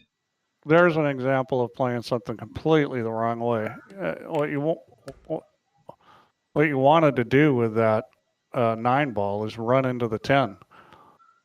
Purposely run into the 10-ball because you know you've got a shot on the 6 from there. Instead, she tried to do something tricky to get on the 6, and she got right on top of it. This is, I think she's taking the 14. Bankster's taking the 14 first, so he doesn't run into the 14 if he took the 1, which he would have done, and then wouldn't have guaranteed he would have a shot. But we're getting this line of balls because these players are not, taking advantage. They're not moving the cue ball good enough, or they're making wrong choices, and then the balls start lining up, and that's what's making this match take a long time. You've got to take the initiative sometimes. Well, I mean, I think you just got to play better. I couldn't see anything majorly wrong with going all out to make that combo, considering the way the balls were sitting. It was a good chance to get in. Okay, if you don't run out, you'll at least get a 3-4 cribbages on the board. They were all sitting there waiting. I can say without a doubt that if you take that strategy against the better players, it is going to be a losing strategy. Oh yeah, but in this match, anything can happen. Well, they're both basically playing the same sort of strategy. Yeah. Well, I think from the point of view of where Bankster's been for the whole of the match, he's been chasing Sylvia's tail and not been able to get the job done most of the time. But he's got to think about it. I'm still in this match. And he might want to try and make that move to get himself over the line. I think Sylvia should have won this thing 15-8 or 15-9. But here we go. Here we go. I think she'll make 3 or 4 brilliant-looking cribbages and then do something that you're just scratching your head about. So, I mean, it's just not getting her. Well, he got a lucky roll there. Now he's in trouble. He's in big trouble here. Well, he cut this 11-ball down the rail. That would be even Bedhead may not try that one. You'd have to hit it about 3 million miles an hour. I'm not sure the cue ball will stay on the table.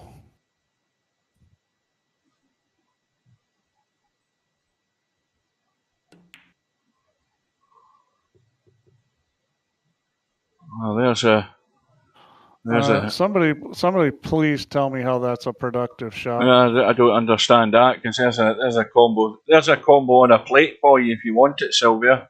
Yeah.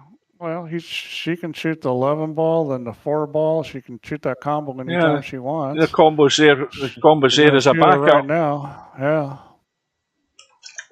I think I'd be doing what you were saying, Steve. I'd be leaving that there as a bailout combo and try and deal with what's around the table first and pick them off. Yeah, I mean, that's sort of a confidence thing. If you feel like, you're not going to miss balls. I mean, she may not be feeling that way the way things have gone. She may feel like I'll take it while I can get it. Well, that's another factor that affected her participation in the black ball tournament. The nerves started kicking in, was feeling the pressure too much and didn't want any more of it. That was playing a little bit on the close side there. It's perfect now.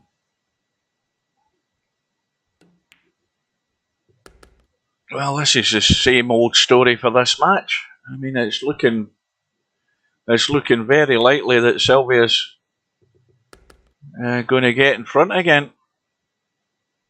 Yeah, it'd be hard to mess up from here.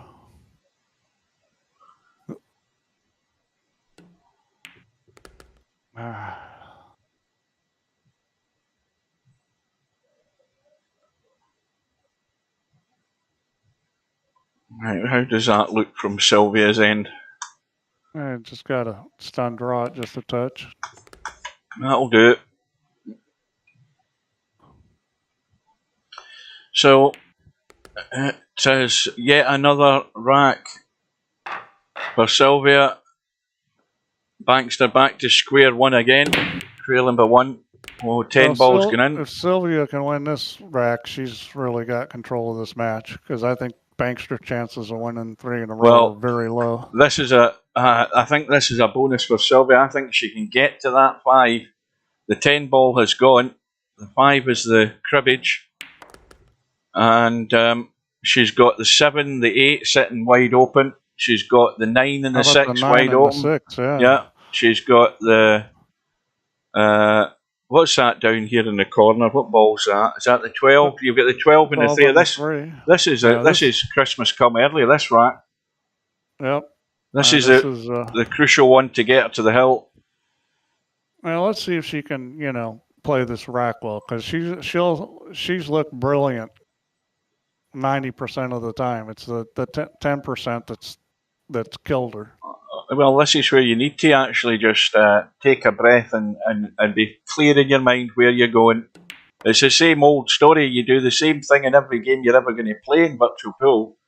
Know where you're going. If you get that part right, then you can move the cue ball to more or less where you want it to go, then you're pretty much home and dry. Well, that used all of the pocket. Yeah, that was a bank shot there.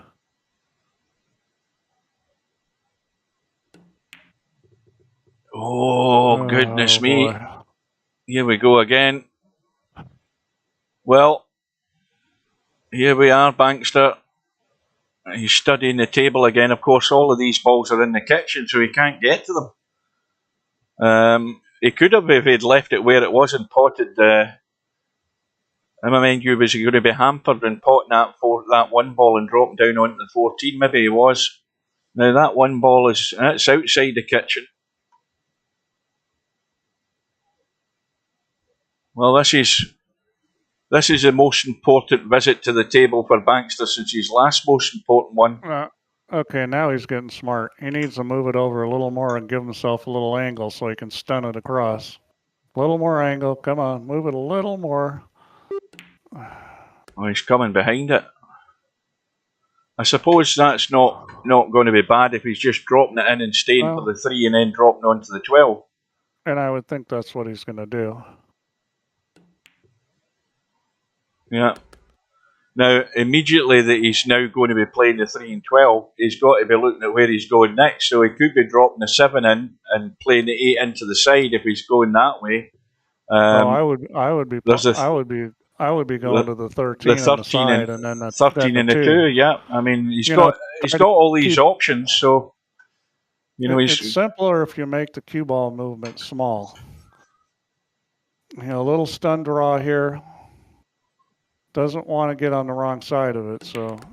Yeah, he's actually. I think he tried to get into the 2 ball there, believe it or not. I think that's maybe what he tried. I don't know, but that's fine. But now shoot the 2 ball, and it's sitting perfect. 2 ball then the 13. I mean, that's not a bad way to play it the way he did.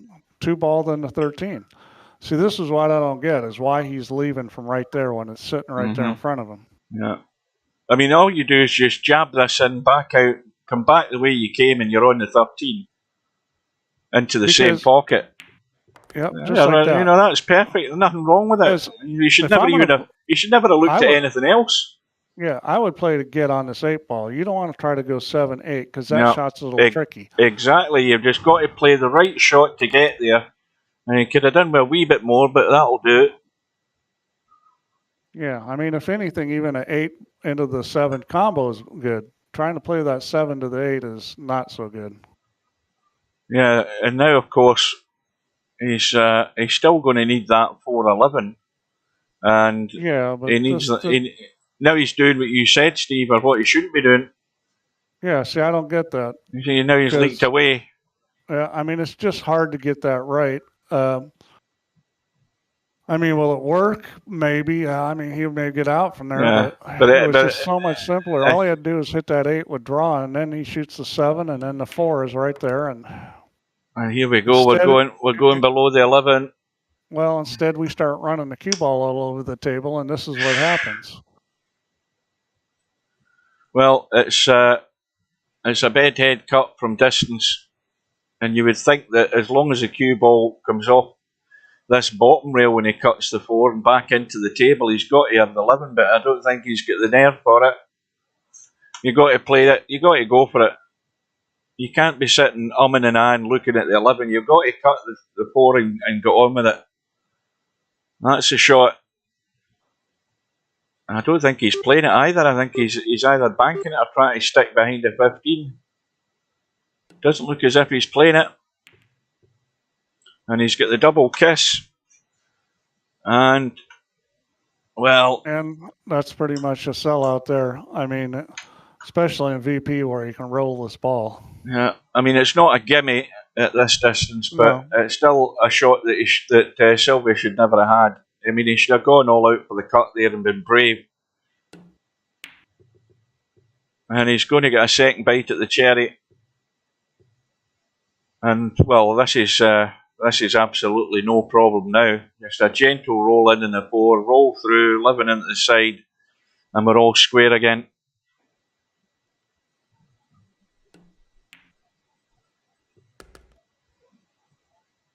Well, that was a huge lost opportunity for Sylvia because she wins that game and it's probably all over. Now anything could happen.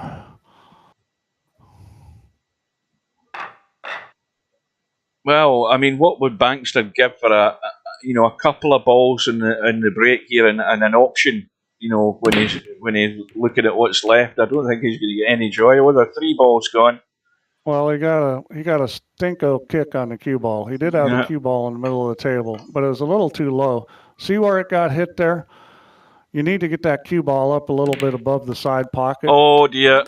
Oh boy! Did you see that rub he got? Yeah. Oh, he didn't get a rub. It missed the 2 ball. I thought it rubbed it. Wow. Well, he suddenly got brave and played the long combo there, and he got it. But the problem is he never thought about the cue ball. He just rolled straight through in after the ball he potted, and he's given Sylvia a start again. Yeah, I mean, this is... albeit the table's still a bit ugly looking. Yeah, this table is going to be a little bit on the challenging side.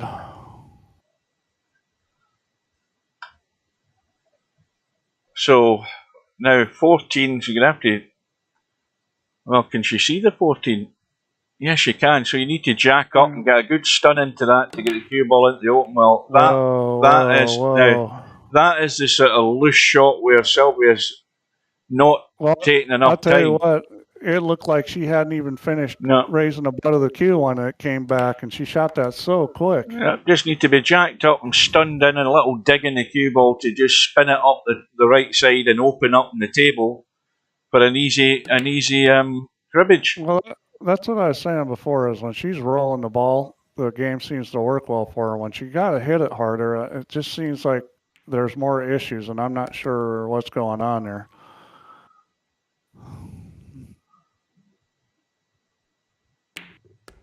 What's happening there? Did she fluke it? Have I missed something? You know, you guys that are watching are probably paying better attention than I am, because I'm thinking, Sylvia's still at the table. Did she fluke a ball there? She must have. She's on 3 cribbages. Yeah, she must have fluked it in. I think I looked across at the chat. Fluked to 6. Well, I take back what I said. She had a plan there.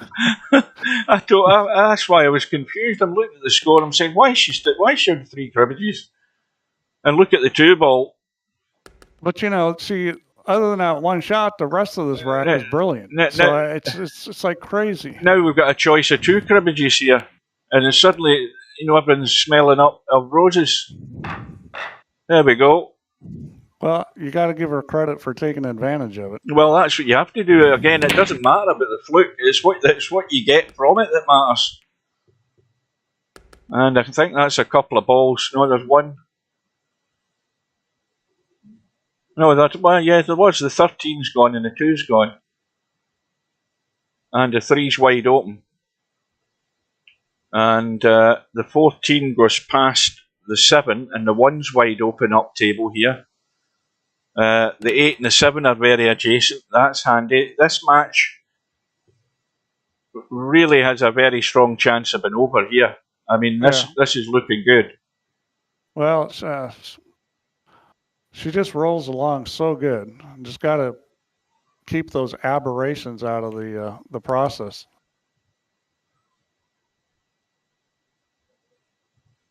Thinking she's going to go 6-9. This is top with the right. Yep. Yeah, you want to get right down the bottom half of the table here. Keep going. Because again, the more you get down the bottom half of the table, the less you're having to move the cue ball when you're this side. So a place like this, you just want to play to the center of the table, and the reason why you've got the 1 or the 14, you've got the 4, 11. Yeah. All you got to do is like that. Get to the middle, and you got lots of choices. You're giving yourself the choices. This is what it's about. It's just like if it's snooker, it's getting into an area. If it's straight pull, it's putting the cue ball into that area and giving you that choice. Well, that was overhit. Oh dear. I mean, see, that's the kind of sequence I'm talking about. First, she way overhits 11, but she's still okay, and then she misses the four ball. Well, God, it's like, I expect her to just run out, and it's just these little things that are keeping her from it.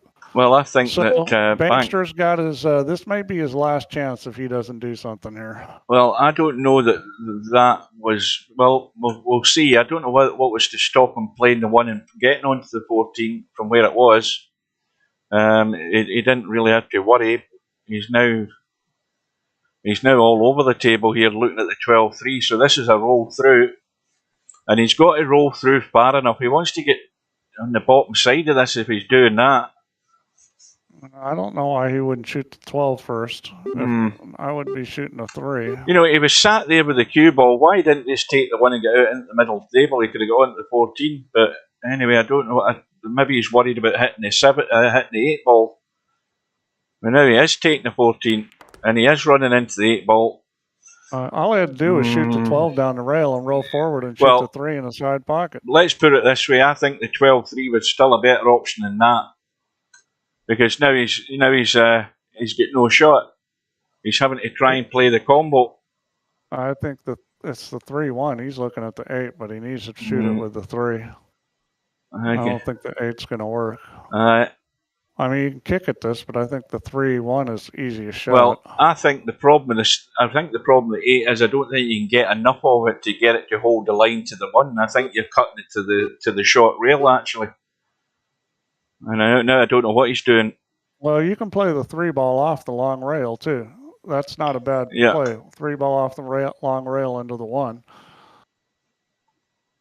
No, I don't. I honestly don't think he's considered any of those. And now he's had a complete blast, and he's done a stub. After all that, the decision was to stubify the game. Right. Well, that's the only saving grace is that the 13 and the 14 are tied up. Sylvia's on 3 cribbages. The 10 ball and the 3 are in the kitchen. Is that the 10 or the 12? It's a 12. So she can't get at those at the moment. And there's actually nothing on here. She can cut that. Well, let's try to squeeze the 7 in there. I know. I think she's trying to get this match to 4 hours. Well, we're what are we? That's 6:30 we started, so we're now 3.5 hours. Wow.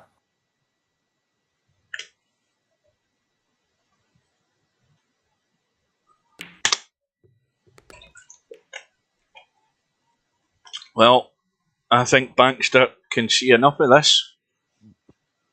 I think he can. The ball may even throw in. Oh, that's a foul, is it? It doesn't matter. It's not a foul. No, it's a bloody billiard. What am I talking about? I'm losing. My head's going. It's 10 o'clock past my bedtime. Yep, that's to hit the one ball first and then throw it in. Well, who would have thunk? Who would have thunk that this could go all the way if it does? I think that's commentator's curse straight away. I called it a long time ago it was going to be 29 games. Yeah, you called it 2.5 hours ago, Steve. So just had that look. Oh, he's still got to get there, though. Yeah, he's got some work to do if he's going to win this game. And judging by how things have gone in the past, that is it's a big if for him to win this game. Well, to me, you gently roll this 12 in and brush off the 3. I don't see this going wrong. Nope, I agree. I think you're brushing off the 3 and you're pushing the 3 to the same pocket, more or less. Yep. You'll be really unlucky not to have the shot. And oh dear, he's forgot about the pot. Sayonara. Hasta la vista, baby. All right. Is she going to finally do him in here? Well, I don't understand how this can go wrong. You roll through to the rail, make sure you're inside, or you've got an angle of some description. That ain't it. It's still the 4 up the rail, so again, shouldn't be an issue. Yeah, that's not bad. Just a little top and follow forward. Just like that. Right, there we go. Well, it's been a marathon. Is Sylvia going to get the job done? And there it is. Well, Bankster, don't come out the match saying you didn't get enough opportunities. You had hundreds. So Sylvia goes through by 15 racks to 13. Let's have a look at the bracket and see if anything's updated as far as any other matches been arranged. We'll do a quick refresh. We got a match. We got a match tomorrow. Oh, we've got a match tomorrow afternoon. Well, that's breakfast time, your time, Steve. It'll be 9 a.m. Between MC Clarkey and One Pocket Slim. Now that's one match to judge the pace of how these matches will go, because none of these guys are slow, and they are pretty good at getting to where they want to go most of the time. Sylvia is through, waiting on the winner of Larry and Acero, so Sylvia's not going to find things getting any easier. So that match tomorrow, that's one to watch, and nothing else has been arranged so far, but there are some great matches lined up. So I think I need to go and get a coffee, Steve. I don't know about you. You've had one. But I think everybody else go get some food. Everybody else that's watched this needs something. So a drink. They're probably already. These guys have probably been drinking the whole time. Well, Cobra's okay. He's been sitting in the bar all night watching this, so he's probably forgotten he's actually been watching the match. So anyway, we got there in the end, and I hope you can join us tomorrow. So I'll be there for the match between MC Clarkey and Slim. It's an early start for Slim as well, because obviously he's in the States, but if he's in the West, it's a real early start. Well, it is. That's like 6 a.m. So anyway, I'll be there because I've got nothing else to do other than watch that match, then watch the Wimbledon final later on, and then I've got all of the Open Golf Championship next week as well before I go back to work. So I've got a good week of sport. I'll probably be there tomorrow too, because I don't have anything to do because I've got COVID. So right, well, I'll be there. I'll see you then. So thanks all for watching. Thanks for Steve joining us. Well done to Sylvia for falling over the line. and unlucky to Bankster, but you've only got yourself to blame, I have to say. So take care. Good night. All right. Thanks for watching. Thanks, guys. And Good night. if you can't see the matches, they'll all be on YouTube. You know that. You can go and watch them. And we'll see you again soon. Yep. Good night. Good night, Steve.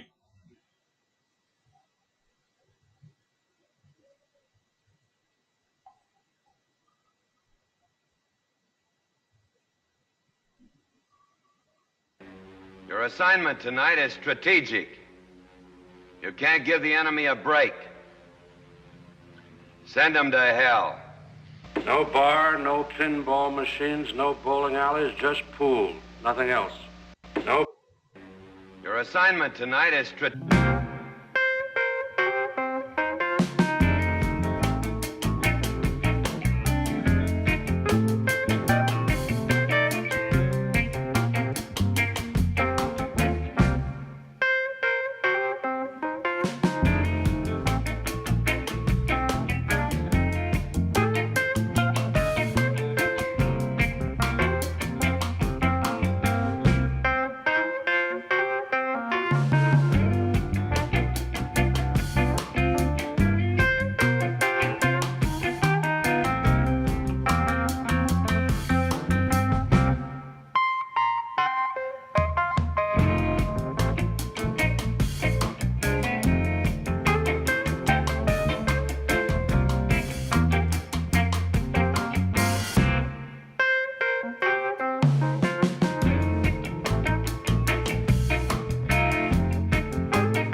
Good night, ladies.